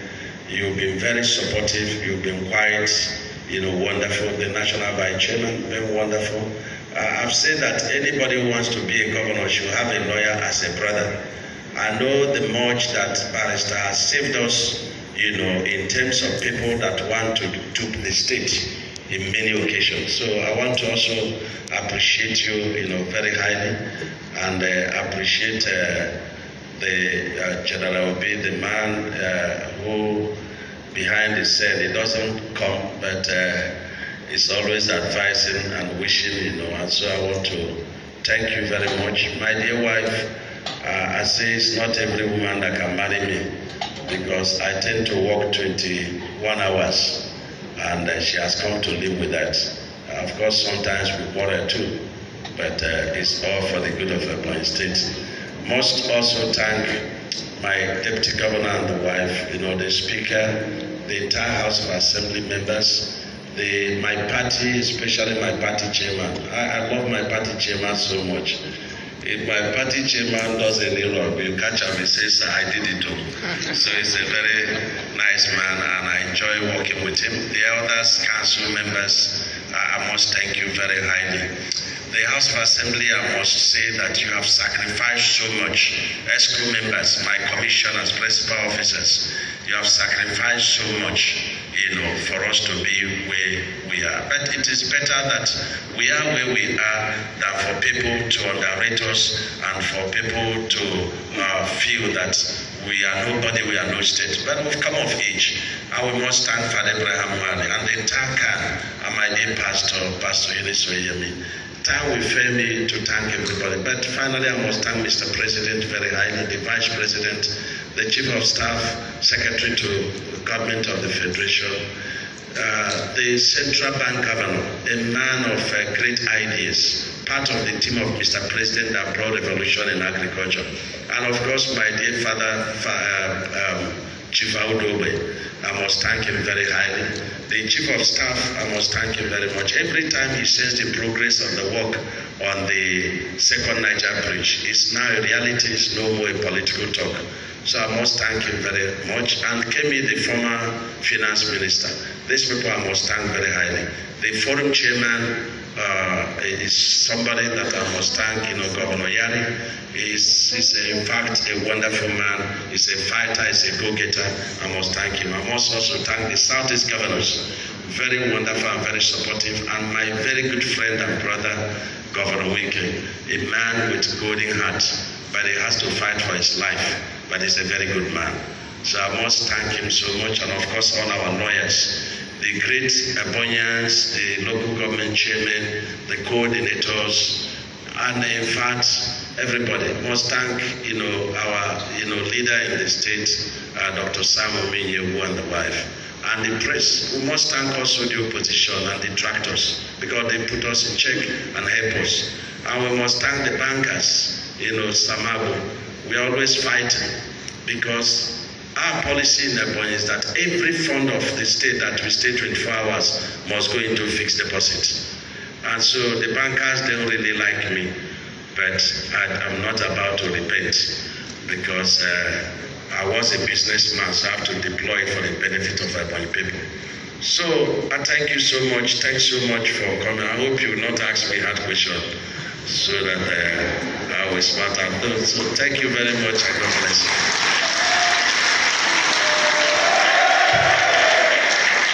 Thank you very much, Your Excellency.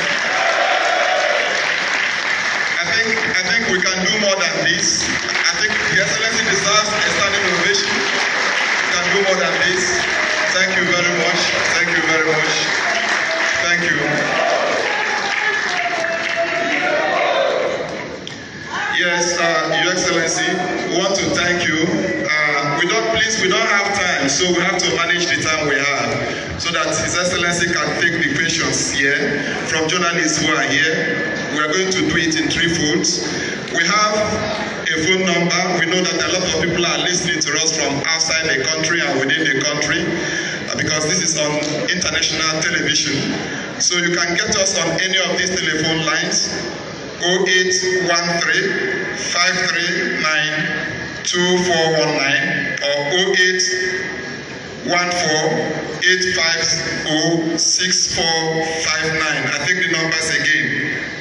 0813 539 2419 or 0814 850 6459. The lines are open, and once the calls come, we take that.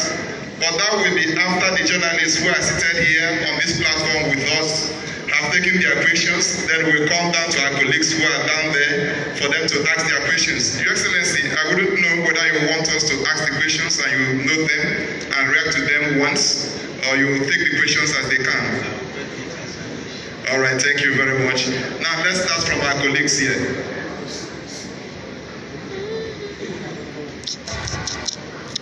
I want to change position. But all these people now, they are overserving. Good evening, Your Excellency. My name is Felix Omanegolo. I'm from New Telegraph Newspapers. Questions I have for you. You have enumerated a lot of projects you've accomplished in the last 4 years and listed the number of others you will embark on in the next 4 years. Ebonyi State is not a super state, if I put it in quote.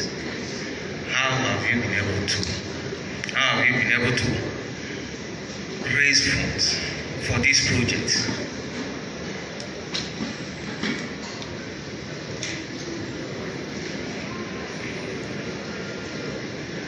Then the idea of concrete roads is a novel idea in road construction in Nigeria.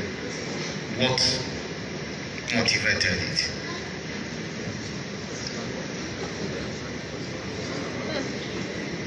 Excellency, I will ask this question as a homeboy. Yes, you have done a lot of concrete structures, infrastructure, and all that.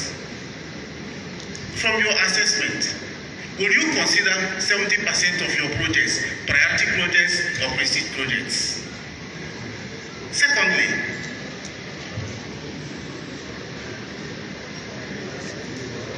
there is always this assertion that maybe because you are the chairman of Southeast Governors Forum, most of the things you do as the governor of Ebonyi State is to pander to your presidential ambition. How true is that?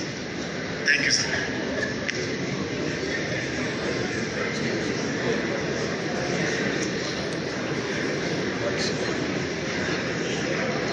Your Excellency, my name is Temidaya Kessoyi from Daily Independent Newspapers.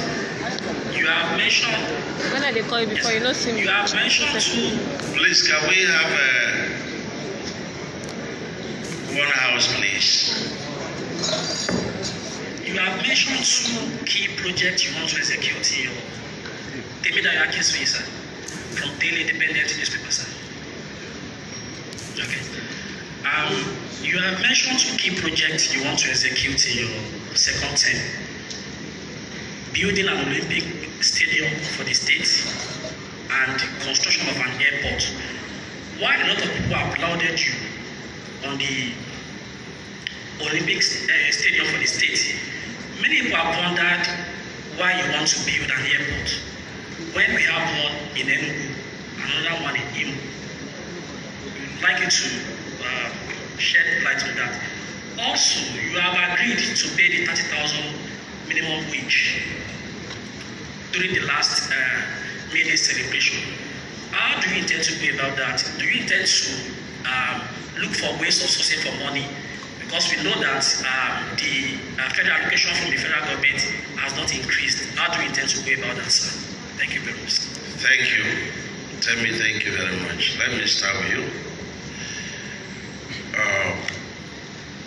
Olympic Stadium, since you agree that it's good, there is no need to overflow it. The airport is one of the most important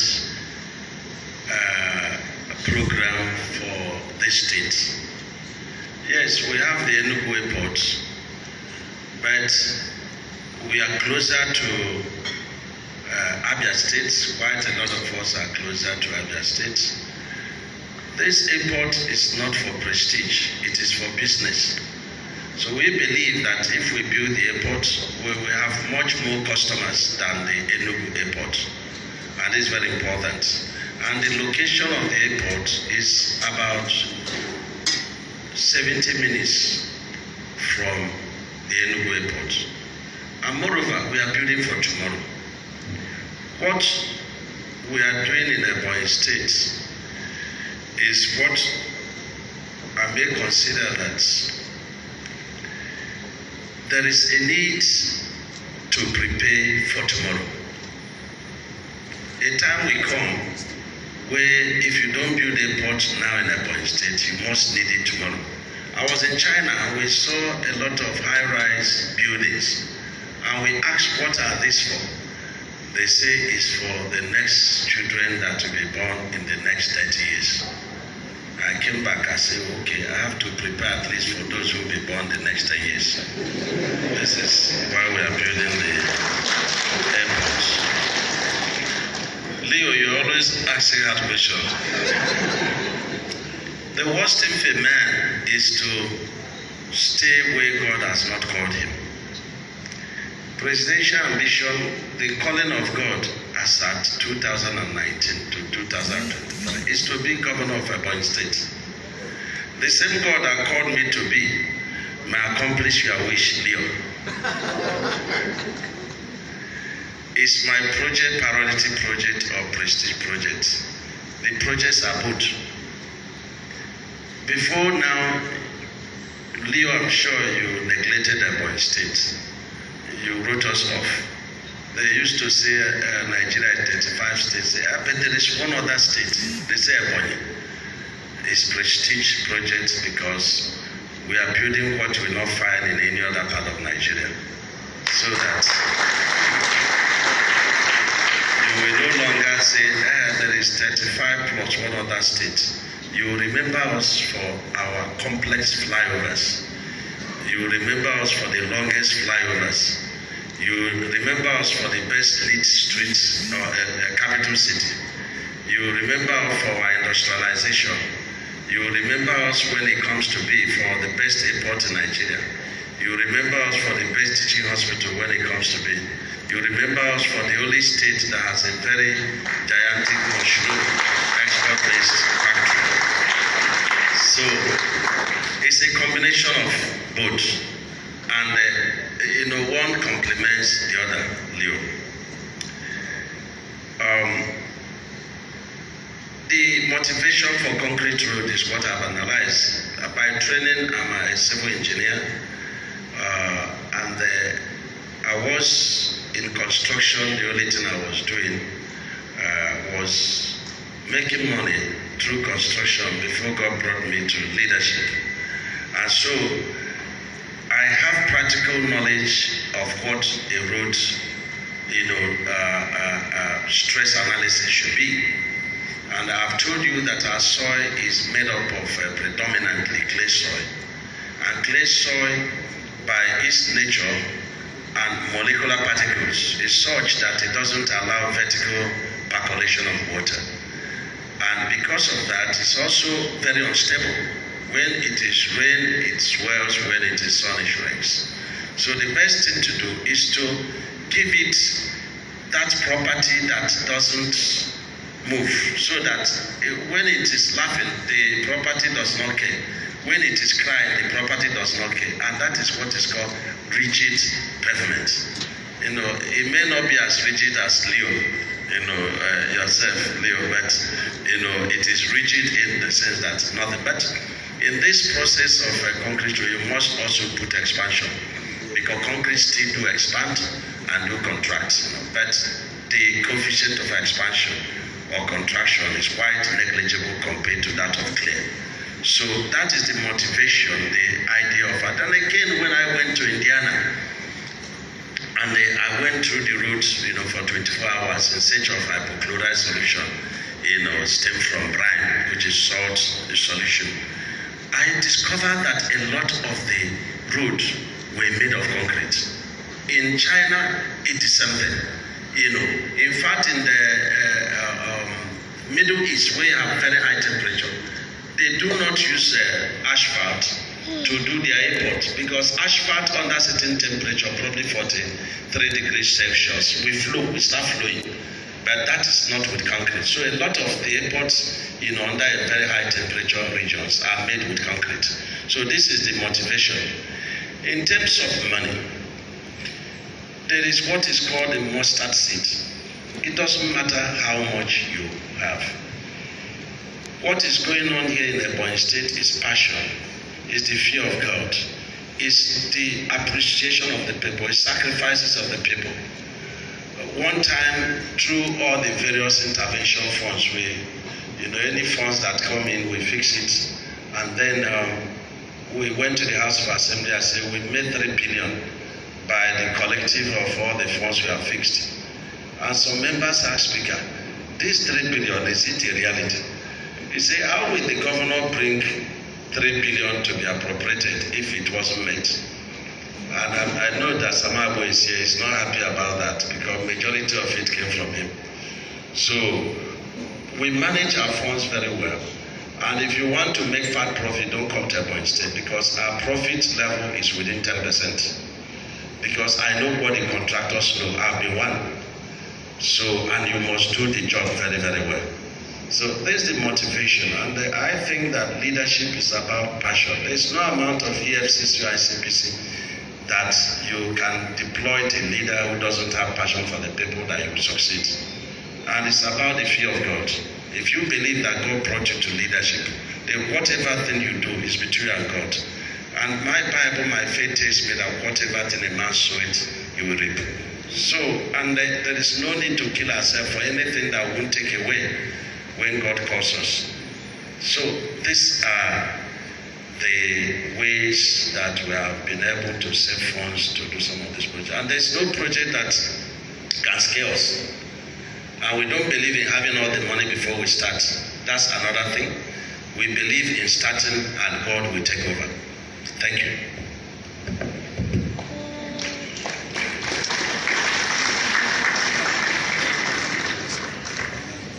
Your Excellency the Governor, Your Excellency the First Lady. Olakule Abibola is my name. I work for the Nation newspaper, a member of the editorial board, and a columnist. Well, mine is 2-in-1, a comment and a question. Let me first go through my comment. I want to say this is my third time in Ebonyi State. And each time I come here, I get very excited because I have a passion for politics, for development. And I think the governor epitomizes just that. As a matter of fact, there is something about politics or development leading to the development of politics. And if you do it that way, you put infrastructure in place. And if there is infrastructure, there is wealth generation. And if everybody is happy, you have something to do, there will be less envy, and there will be less tension, and really you are a winner. So I want to congratulate the governor on this, because each time I come here, I've noticed that. Congratulations, sir. Again, it's 20 years of democracy this year, the longest in our country's history. And at this debate, military rule, democracies, If you read the papers, there's a lot of Jeremiah, lamentation, we've not done this, we've not done that. But if you track it, for the first time in our nation's history, we have states who are responsible for their own development. And Ebonyi is one of them. Osun is one of them in the West. I come from Lagos State. Lagos has been the national example because somebody did some engineering from 1999 and you could track it. I'm very happy to see I could see that sort of trend in Ebonyi. And I want to say that you should please keep it up. I'm excited by your position for the next 4 years. I wish you meet your target. To my question, the last time I was there, there was something about first schools for specialist schools. Just a minute, I have my facts. There are schools that were put up, secondary schools and sorry, just a minute.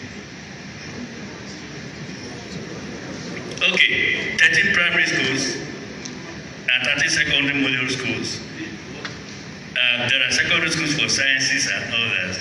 13 in each of the local government, if I remember very well. If I didn't get my facts, miss my facts up. What are the states of those secondary schools now? Because we are talking of social infrastructure and equipping the future generation. What really are the states of those schools? Thank you.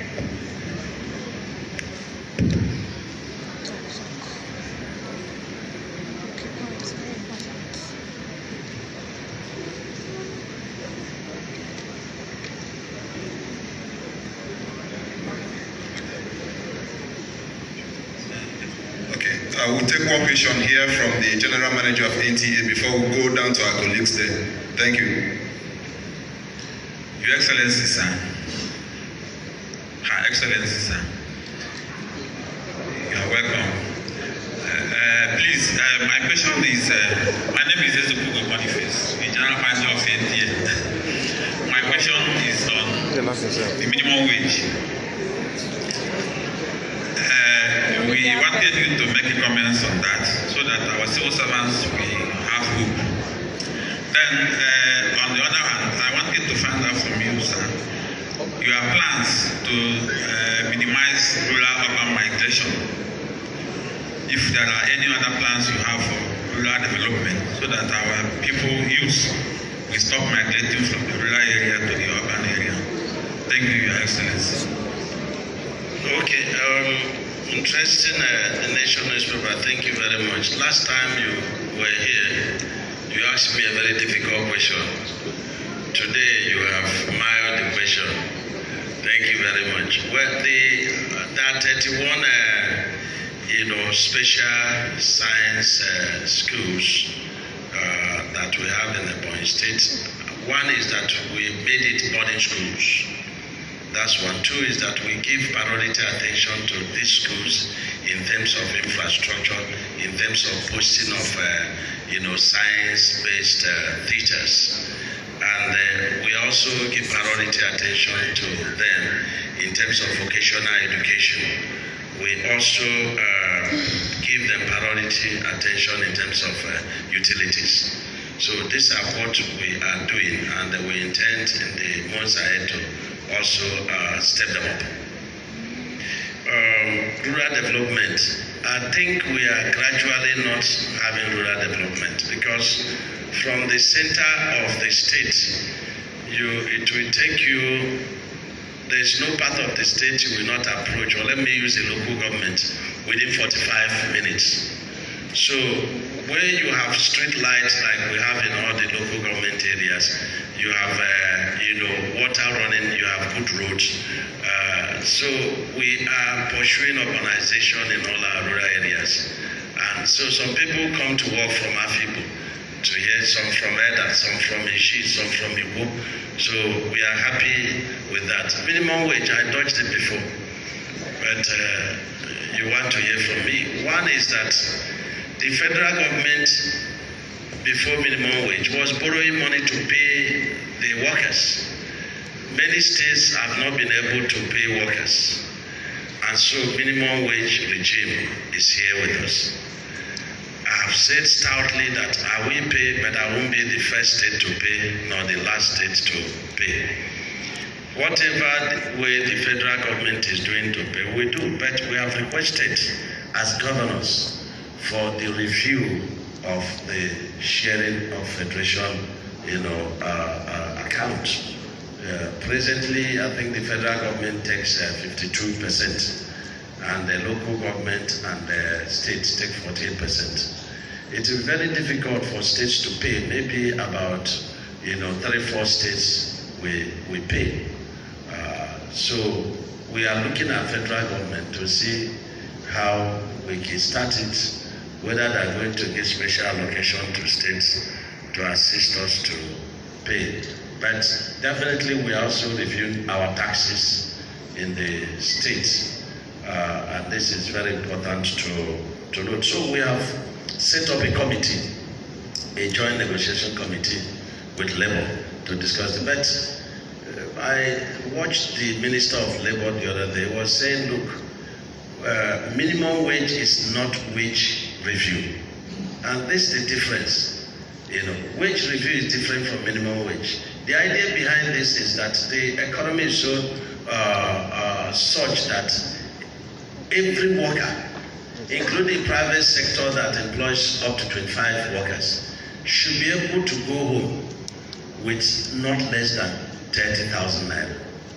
So the moment you hit the lowest paid worker, 30,000, you have fulfilled the law. This is very important. Thank you, Your Excellency. Please, our colleagues down there want to appeal to you to allow 3 of our colleagues here to take their questions. We'll come down to you. Your Excellency, I believe that you will also want to permit us to take as much as 7 questions. Thank you very much. Now I hand over to the chairman of AUJ in the Ebonyi State, Comrade Gov.Umahi'S. Please make your questions brief and remember to introduce yourself before you ask your questions. Thank you. Your Excellency, my name is Gov.Umahi'S, Chairman, Nigerian Union of Journalists, Ebonyi State Council. Your Excellency, we know how hostile the Muslim leaders are to Christians in the northern Nigeria. And we know how they have enjoyed relative peace down here, especially in Ebonyi State. And yesterday, Your Excellency, during the blessing of the Ecumenical Center, you donated vehicles to the Muslim community. What formed your opinion?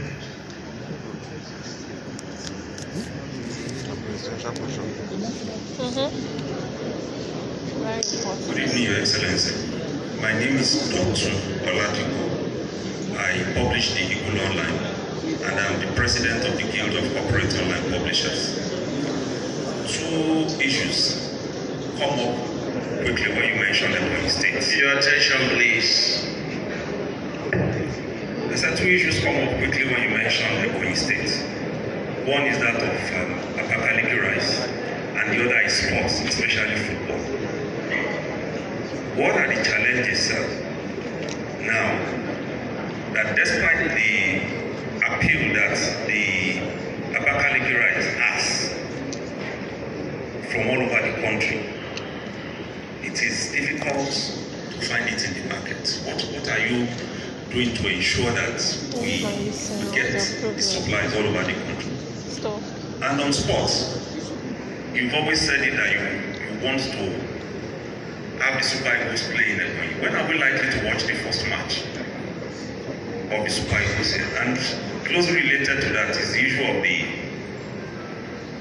election into the Football Association here. Without a Football Association that can make your case to the Nigerian Football Federation, you are not likely to attract the Super Eagles or any other national team down here. How are you resolving this issue? And how fast are we likely to have a solution? Thank you, sir.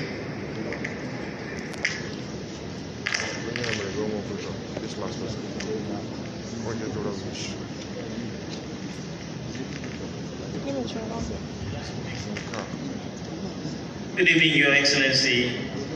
Excellency, firstly, I am Sam Moko.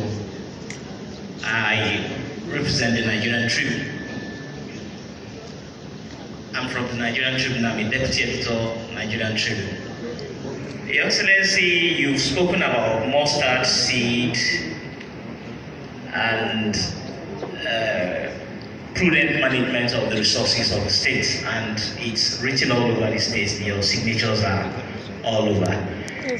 Considering the fact that Ebonyi sits at the lower rung of the federal allocation ladder, I want to know how indebted the state is. Is the state indebted? Because one of the reigning things among states is debt. How indebted is Ebonyi state? Then secondly, sir, on the revenue sharing formula, the federal government takes the lion's share, we all know that, and the states are pushing for a review of this. At the Governors Forum level, sir, would there be a kind of legal steps to compel the federal government to do something about it, or are you making it a family affair while the labor and the workers are waiting? Thank you very much. Sam, let me start with you. There will be no legal battle with federal government for the review of the sharing formula. But in fairness to Mr. President, the first meeting we had with him, he agreed that he would review the revenue formula. But you know that one man is not government. So it's possible Mr. President was advised otherwise. So we will still use dialogue and the presentation of the state of our states to plead with Mr. President to review it. It is very important that we do this.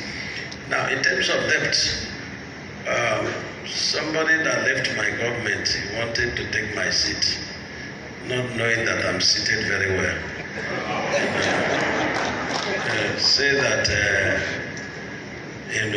we are owing contractors 58 billion. As of today, no contractor is owed 1 kobo. 1 kobo in the entire Ebonyi state. This is one.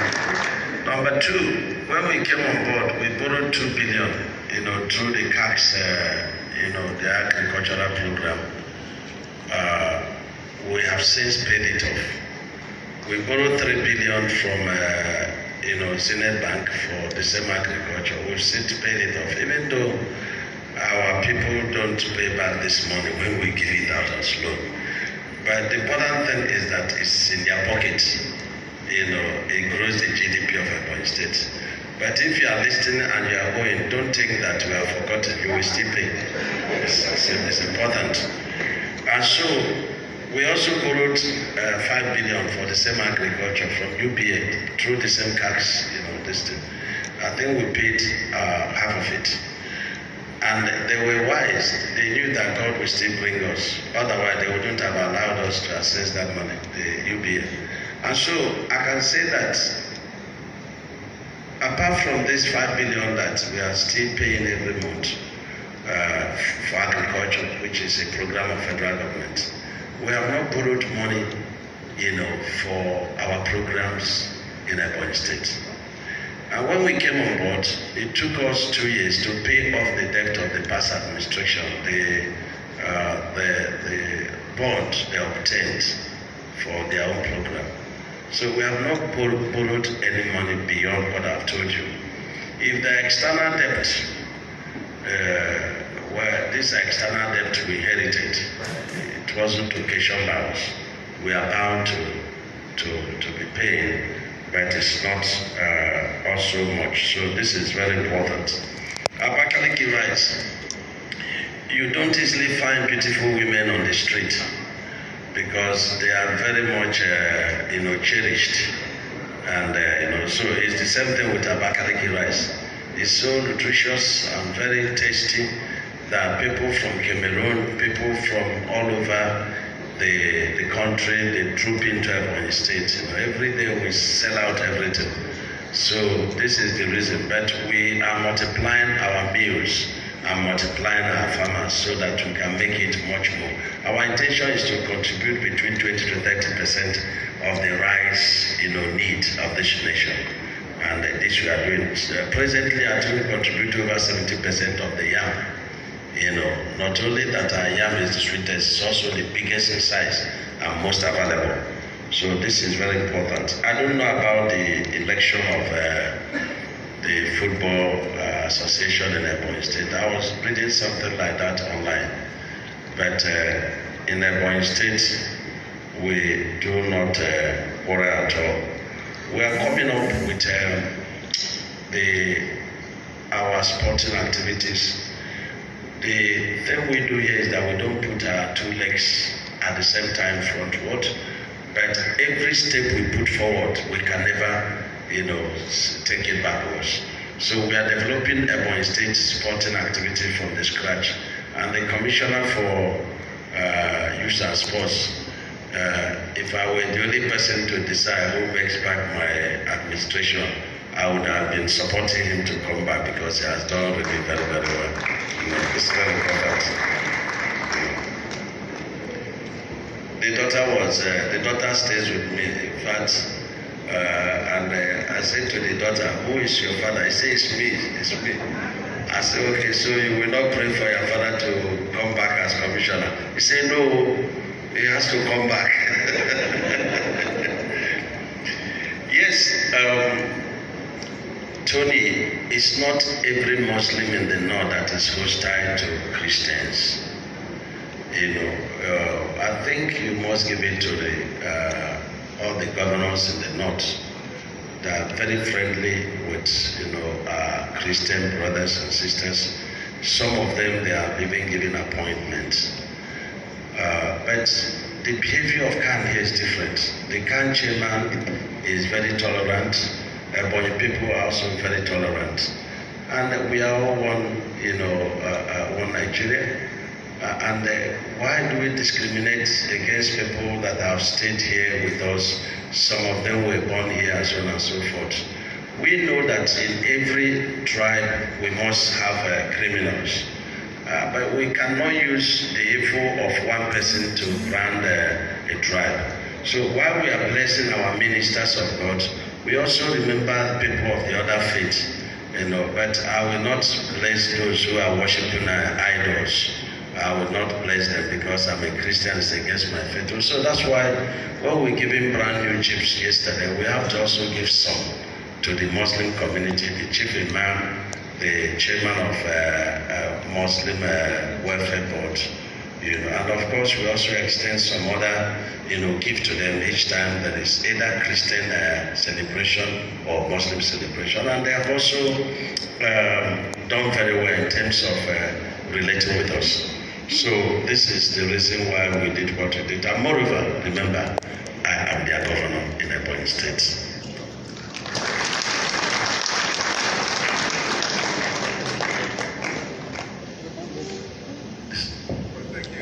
Thank you, Your Excellency. Our lines here have been very busy. I think it will be proper if we give opportunity to those who have been listening for us, watching us also from outside Ebonyi State and outside Nigeria. So let's see those who are on the line and have their questions or their reactions to this media chat.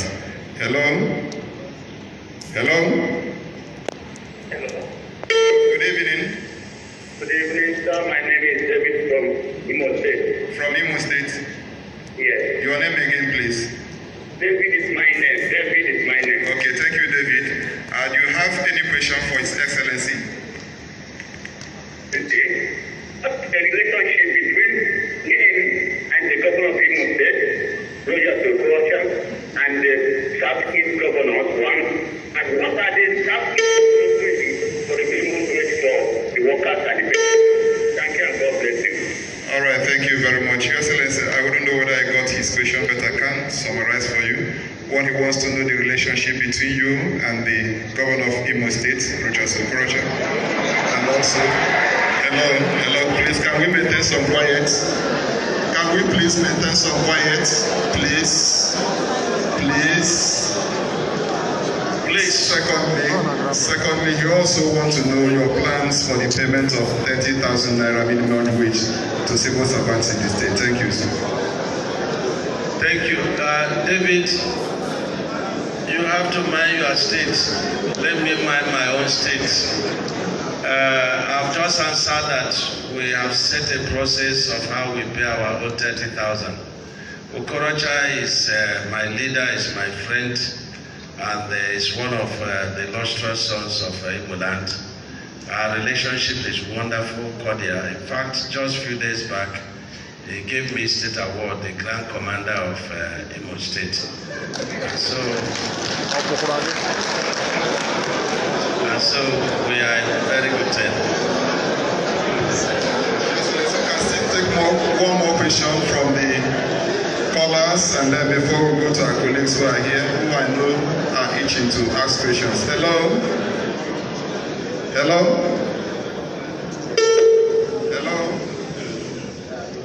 Good evening, please, can you speak up?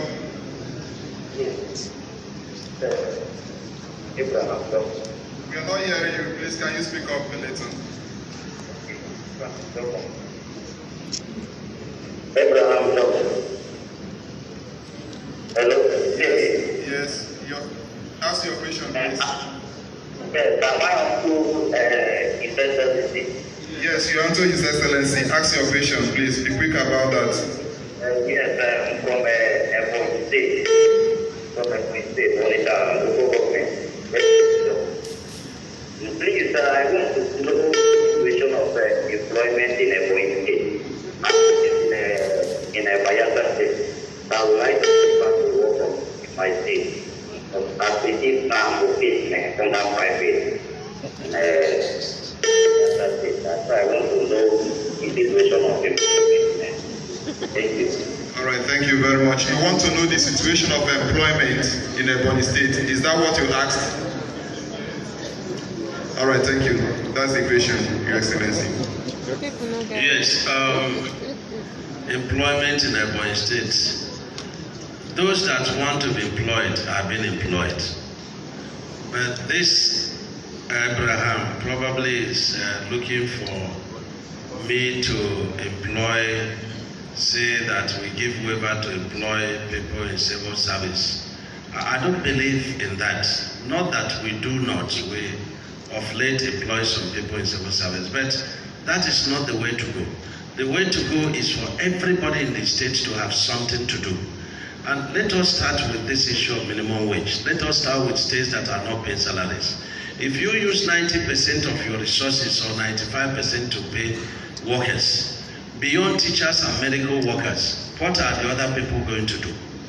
And so you now employ people that, the state of not being alive and not being dead because of the meager resources they are getting. So what we have done for civil servants is that we created 4 billion, fund, and we gave them at 5% interest rate so that they will also do agriculture. And this is a way of creating wealth. I mean, a way of, I create wealth, and the wealth creates employment. This is what we are doing. And so Ebonyi State has been turned to a construction industry. If you go to any corner of Ebonyi State, you see a lot of activities happening. It's only lazy people that say, please, so I need money to pay school. But I've always said to them, go to any of the construction sites, and you definitely will go home with money. Some people get as much as laborers, 2,500 naira a day. And of course, skilled workers get as much as 5,000, a day. So our system of employment here is to create opportunities for you to employ yourself and also employ others. This is very key, and this is the way to go. And this is the way of the Chinese, and this is what we have copied, and this is what we're doing. All right, thank you. We'll take two more questions from our callers before we give opportunity to our colleagues here. Hello? Hello? Hello, please, can you speak up? Sorry, I think we'll have to go to the other line. Yes, hello? Hello? Good evening. You're on to the media chat by the Governor of Ebonyi State. Can you ask your question, introduce yourself, please? Hello? Sorry, we'll go to the other column. Hello? Hello, good evening. Good evening, sir. Your name, please? My name is Matthew. I'm calling from Isheketa. Okay, go on, Matthew. First of all, I want to congratulate Mr. His Excellency, the Deputy Governor of the Ebonyi State, that I did you fundamentally. I want to also commend you on the ongoing construction of adaptability to the organization of that. Actually, that is something better. And also all the work that you have been doing, all the projects. So, sir, I want to acquire something from you because I will not say that it's a question. I want to know what you are thinking about employment because you have almost a number of unemployed youth who without any employment. Secondly, in terms of security and in terms of security and in terms of the rate of people. So I don't know what because I heard in fact there is that before for you to get power and to be given appointment or any other for you to attend government function that you must belong. All right, thank you very much. I think you've dropped your point. You've made your point. Thank you. There are twofold. One is about employment, and secondly, the issue of security. Thank you, sir. Can you now react before we take the next call? He wants to know what the government is doing to improve the state of security in the state. To improve the state of security is to overdo it. We are fully secured in Ebonyi State, and Ebonians can attest to that. Before we came on board, you wouldn't be on the street after 6 o'clock. Now people trade as far as 1 a.m. and we're still counting. You must be aware of the neighborhood watch that is littered all over the street of Ebonyi State, even at the rural areas. You must be aware of the dogged efforts of the police, the army, the SSS. So I'm very satisfied with the security situation in Ebonyi State, but we are not resting. We want to have totally zero tolerance for security. Employment. I'm not sure this man is in Ebonyi State. We have quite a lot of opportunities. Number one, if you made first class, you have automatic employment. This is important. Then two, we launch 1 man, 1 hectare. So if you have 1 hectare of land, then you approach government and you get money to do any kind of agriculture of your type. Then three, we have rice mills, we have cassava mills. We are asking people to come, don't pay money, just come and take it and run. So probably this Matthew should be a candidate for any of these industrial clusters. We have agric loan, where we give loan, to farmers. You don't bring any money, we give you all the money so that you can now, use it to farm. You can farm anything, you can trade on rice. This is very important. And again, we've empowered over, 3,000 youths in the past. I want him to listen to the testimonies of those who have been empowered. We cannot empower everybody once. And most importantly, we engaged over 1,000 youths in our government. A lot of them were made technical assistant. A lot of them were made senior technical assistant. A lot of them were management committee, liaison officers, and so on and so forth, and board and members of commission. So these are all empowerment programs, but I would like him to key into one.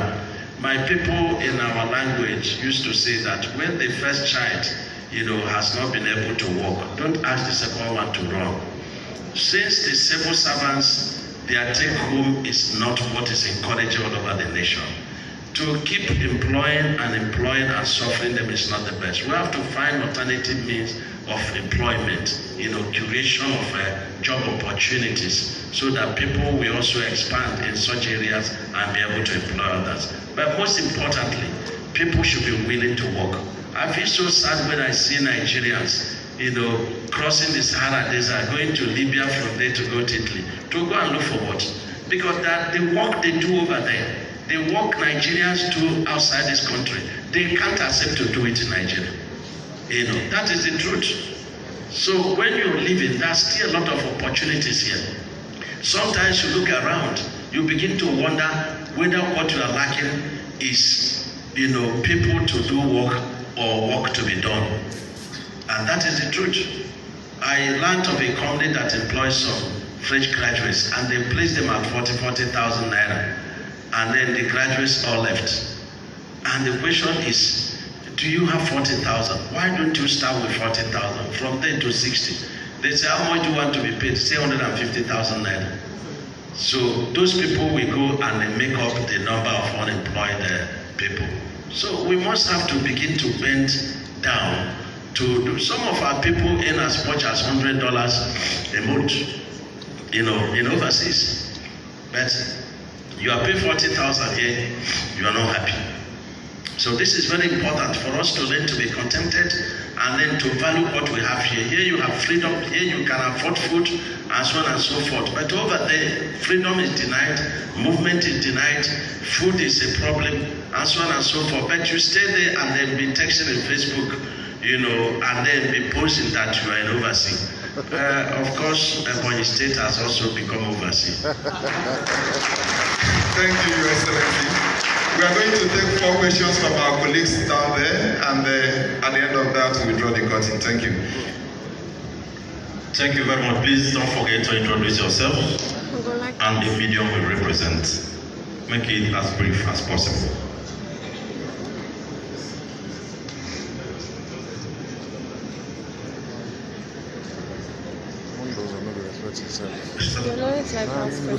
Your Excellencies, I am Petrus Obi, National Vice President, NUJ Southeast.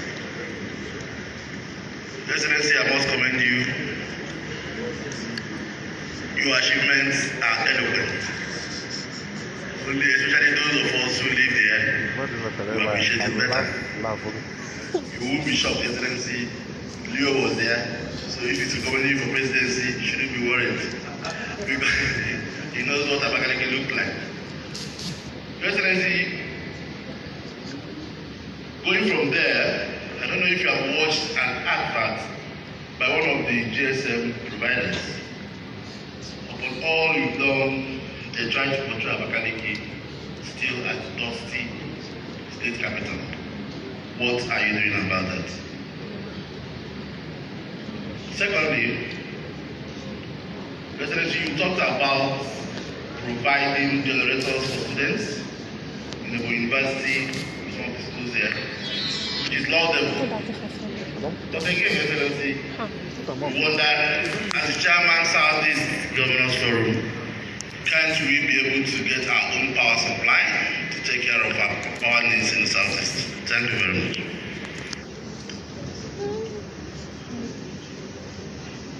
Good evening, Your Excellency and the other colleagues here. Your Excellency, actually, my name is Felix Oka for the Authority Newspapers. So what you've been doing even after your victory as a second-term governor actually made me feel the sincerity of your person. Even during the weekend, you were sharing jeeps like ground. Though you didn't give the media and the land you promised you never got. But now my particular question is this. From indications, by the end of 2021, some of these your loyalists, people from National Assembly, will not be saying yes, as they are saying now. The competition will start. There will be many people for the governorship because those who are going for second term at the National Assembly, all of them, they are preparing to come for governorship. But this thing is going to start immediately from 2 weeks' time. Who becomes the speaker? Are you still comfortable with Umahi'S?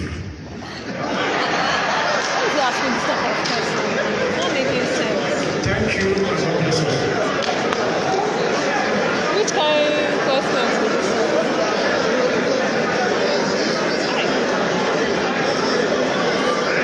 Your Excellency, my name is Monday Eze. I write for the Nigerian Voice online newspaper. Your Excellency, I come from a village.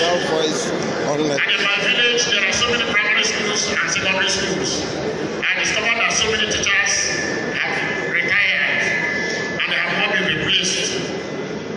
Your Excellency, I think that you are a man of excellence, we know that. And for some 3 years now, Ebonyi State has retained its position as 10th in NECO and WAEC exams. Nothing will be wrong if Ebonyi comes first. Sir, when will we fill those vacancies of teachers in primary and secondary schools? Secondly, recently, work or preparations of zoo community for habitation seems to have abated. I want to ask, work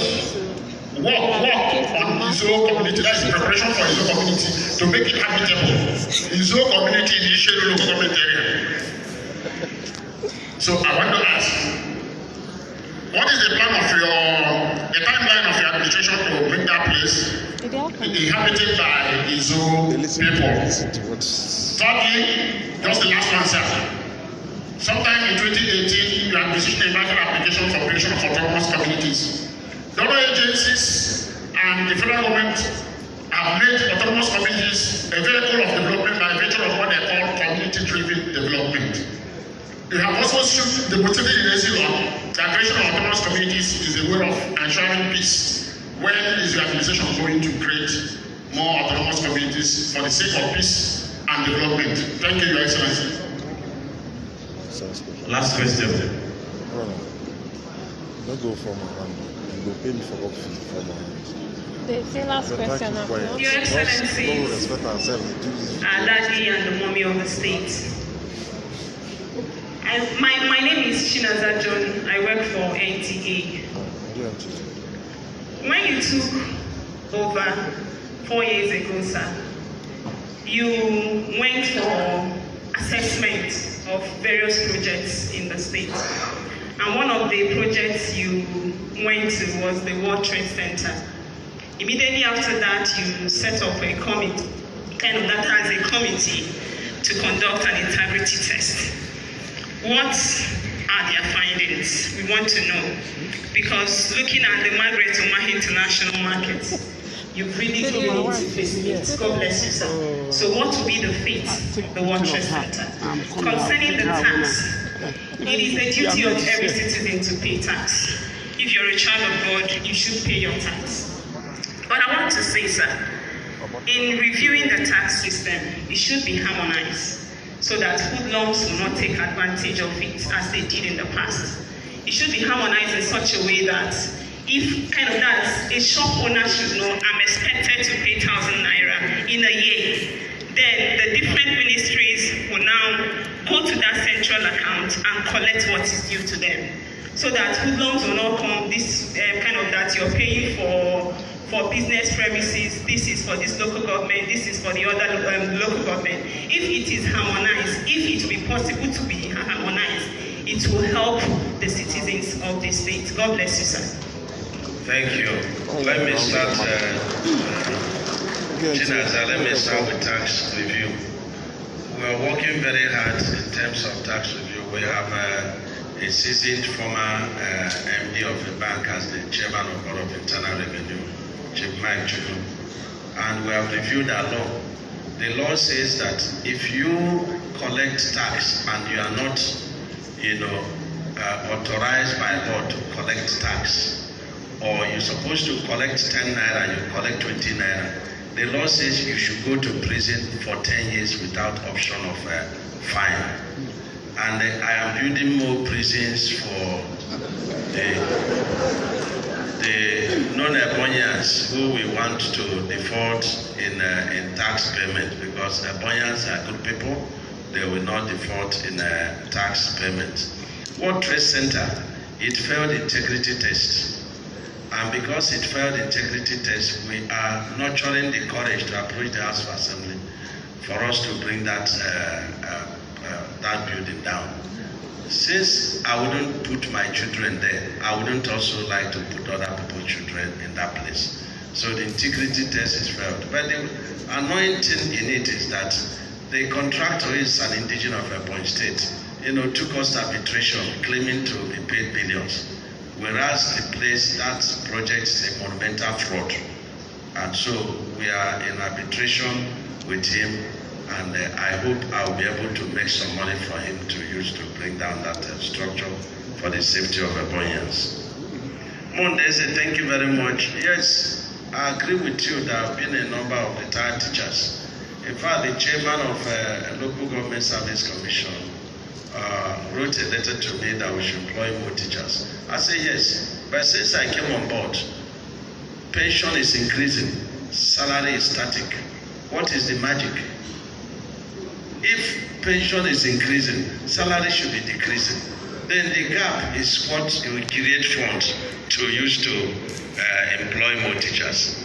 So I set up 3 committees, and they are all playing me. I will set the 4th one to chairman it, and I will find out what the problem is. Definitely before the end of June, I will get to the bottom of the matter. And anyway the money is being hidden, I will unlock it, and then we employ more teachers. Izo community, what we are doing is not only Izo community, there is also another community there. So you have to be a good Ebonian by talking for everybody. So what we are doing there is that Father One is still bulldozing the roads. And Father, please remind me, this the next web job, we have to bring some schools to the place, and also to Centenary City, to our brothers and sisters of Isi, where we relocated them. So we have to give them priority attention in terms of the next web jobs, both Ezilo, Izo community, and that of Isi. This we will do. Monday we will not create more autonomous community, because every Royal Highness has a brand new 2019 model Hyundai Jeep. That is the pressure to create more, and 100,000 naira every month. Imagine 140 Jeeps to our 140 autonomous communities, and 100,000 times 140. So you want me to carry more? I'm facing minimum wage Monday when I finish that. Felix, don't worry about 2021, about people not being loyal or being loyal. I have no business with loyalty. All I do is my eyes are on the ball. But one thing I will do is that I will not want anybody that is not, part of the system to come from anywhere and they say he wants to run for one thing or the other. You have to be part of the system. I've always fought them in the past and I will continue to fight them. But let me assure you that God will select those that will go for all election in 2023. It doesn't worry me if you are in my government and you start putting eyes, I will sack you.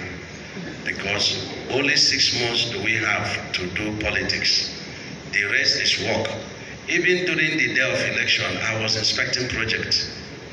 This is very important. But the important thing to also note is that every man has come with his or her own destiny. And that God watches the heart of men. And I believe that God will bring another set of people who will continue with this work when we are done in 2023. So it's not something to struggle, it's not something to lobby. Nobody, all the people that lobbied for permanent secretaries, it's funny they did not get, even one guy from my local government, I was always sending texts insulting me that I didn't make permanent secretary. Then unfortunately he was one of those that sat for the exam of permanent secretary and he got 25 over 100. And how did I know? he now sent a text that I made 2 permanent secretary for one community, and I left him. I now opened my phone, I saw it's the same guy I've been tracking since 2017. I said they should discipline him use the civil service rule to discipline him. I don't know whether they sacked him. If they do, I will support it. So I will not worry, neither will I be distracted at all. And before you come into my government, I want to know whether you have anything to run. If you have something to run, we agree on exit date. If you must make the administration, if you don't agree quickly, you give me a resignation letter, so that at the time of the exit date, I will put it in. But make sure you don't go government. It's important. This speaker is God sent to. I'm not a member of the House of Assembly, but my wife and I, we are praying for him to emerge. So Felix, don't put your eyes off there. It's another arm of government, and they will take care of themselves. But if God, I'm sure that he hears prayers. He will hear my prayer. And this speaker that has worked so hard will emerge. If it's interest of the house that he does emerge, because he gets more things for the house more than any other person will get it from the executives. So it's in their interest that he does merge. And he also very, very good with the lawmaking. Sometimes we argue for 30 minutes, over law. And he has the constitution in his phone. He will bring it out. In fact, one day we argued for 45 minutes, and my brother, Barrister Roy, sent me a text. He said, please, can you reduce the argument? I said, when you don't have money, you have to increase the argument. So I'm very sure that, yes, we noticed Globacom advertisement. Adenuga is a man I love so much and I respect him. And we don't want to go to court. We have to find a way to reach him, to let him know that Abakaliki is no longer the dust of the nation, but the salt of the nation. And it's a place that people should come and see great and mighty things that God has done, for our people. We have generators to help you. It's a first step. We are working very hard on renewable energy. In fact, we have a company that is setting up in Ebonyi State to manufacture LED bulbs and solar energy plates. This is coming. We also have another company that is starting battery factory. We also have the second LED processing factory in Ebonyi State, which is the second in the entire West Africa. One is located in Igbo. So this we are doing. Of course, Indomie factory is also coming. That's very important. So Governor, Chairman, Southeast Governors Forum. We have quite a lot of programs and projects we intend to do, together in Southeast. And I want to thank my colleagues. It's been a very wonderful cooperation from them. But things that are good, you start. Our DJ is doing very well. We are working with Seredec, of which General is one of the key members of the Seredec team. We are working with them on the ring road for Southeast. We're working on power. We're looking for investors that will come and tap the abundant gas that is in Abia State, that is in Imo State. And of course, federal government has also given us a note that the gas pipeline that is running to Lagos should drop in every capital of Southeast. This is very important and it's good to know. But besides that, the man has the franchise license for the development of power using the coal in Enugu State. We are looking at the man. The license has to be deployed, to reality. And again, we thank the federal government because of isolated power they are giving to, states and anybody who can do, independent power, I think up to 5 megawatts, as well and so forth. And even if you want more than that, you apply to them, the regulatory body, and they will grant that. This is very good. And I believe strongly that we should unbundle power in this country. If we had done that in the past 20 years, power would have been a thing of the past, just like communication is a thing of the past. I have confidence in Nigeria. I have confidence that we grow stronger, and we grow, together, and the economy will grow. And I want to thank Mr. President again for, reappointing the governor of Central Bank. You may not know, but all the governors do understand what we weathered through the recession. And the recession that came was global. It wasn't just peculiar to Nigeria. Many nations of the world are still under recession. But this governor of Central Bank, worked very hard with the then Minister of Finance, Mrs. Kemi, and they stabilized the naira, they stabilized the economy, they stopped a number of importation and revolutionized, rise, production in Nigeria. So it's a very good thing that he was reappointed. And today he's pushing for stoppage of importation of, palm oil, and is encouraging people to come and, show land and then get some funds to do palm plantation, so that we can also go back to how we started, which Malaysia too. So generally, I believe strongly in Nigeria, and I believe that peace and unity, sincerity of heart, fairness, equity, justice, and the oneness of the heart will take us to the promised land. I want to thank you very much. I hope I can thank now. Okay, I want to thank, the journalists. Failing journalists did not get you because there are too many of them. And if I give one or two, where will start? Then land is still a multitude of journalists. I'm still looking for vast, acre of land that can accommodate all of you. But I keep my promises. So just watch out. I never promise vehicle. But if a miracle happens, we shall see. So I want to thank Gov.Umahi'S for listening. I want to thank our viewers, those who contributed. We, of course, and the Lord who started the journey with us is able to anchor the ship by next few hours, and then the journey again to the end of our governorship, calling in Gov.Umahi'S state. Where next we are going is only in the hand of God, but our eyes are in Gov.Umahi'S state. Thank you very much, and God bless you. Thank you very much, Your Excellency. I think he deserves more than this. Can we stand up?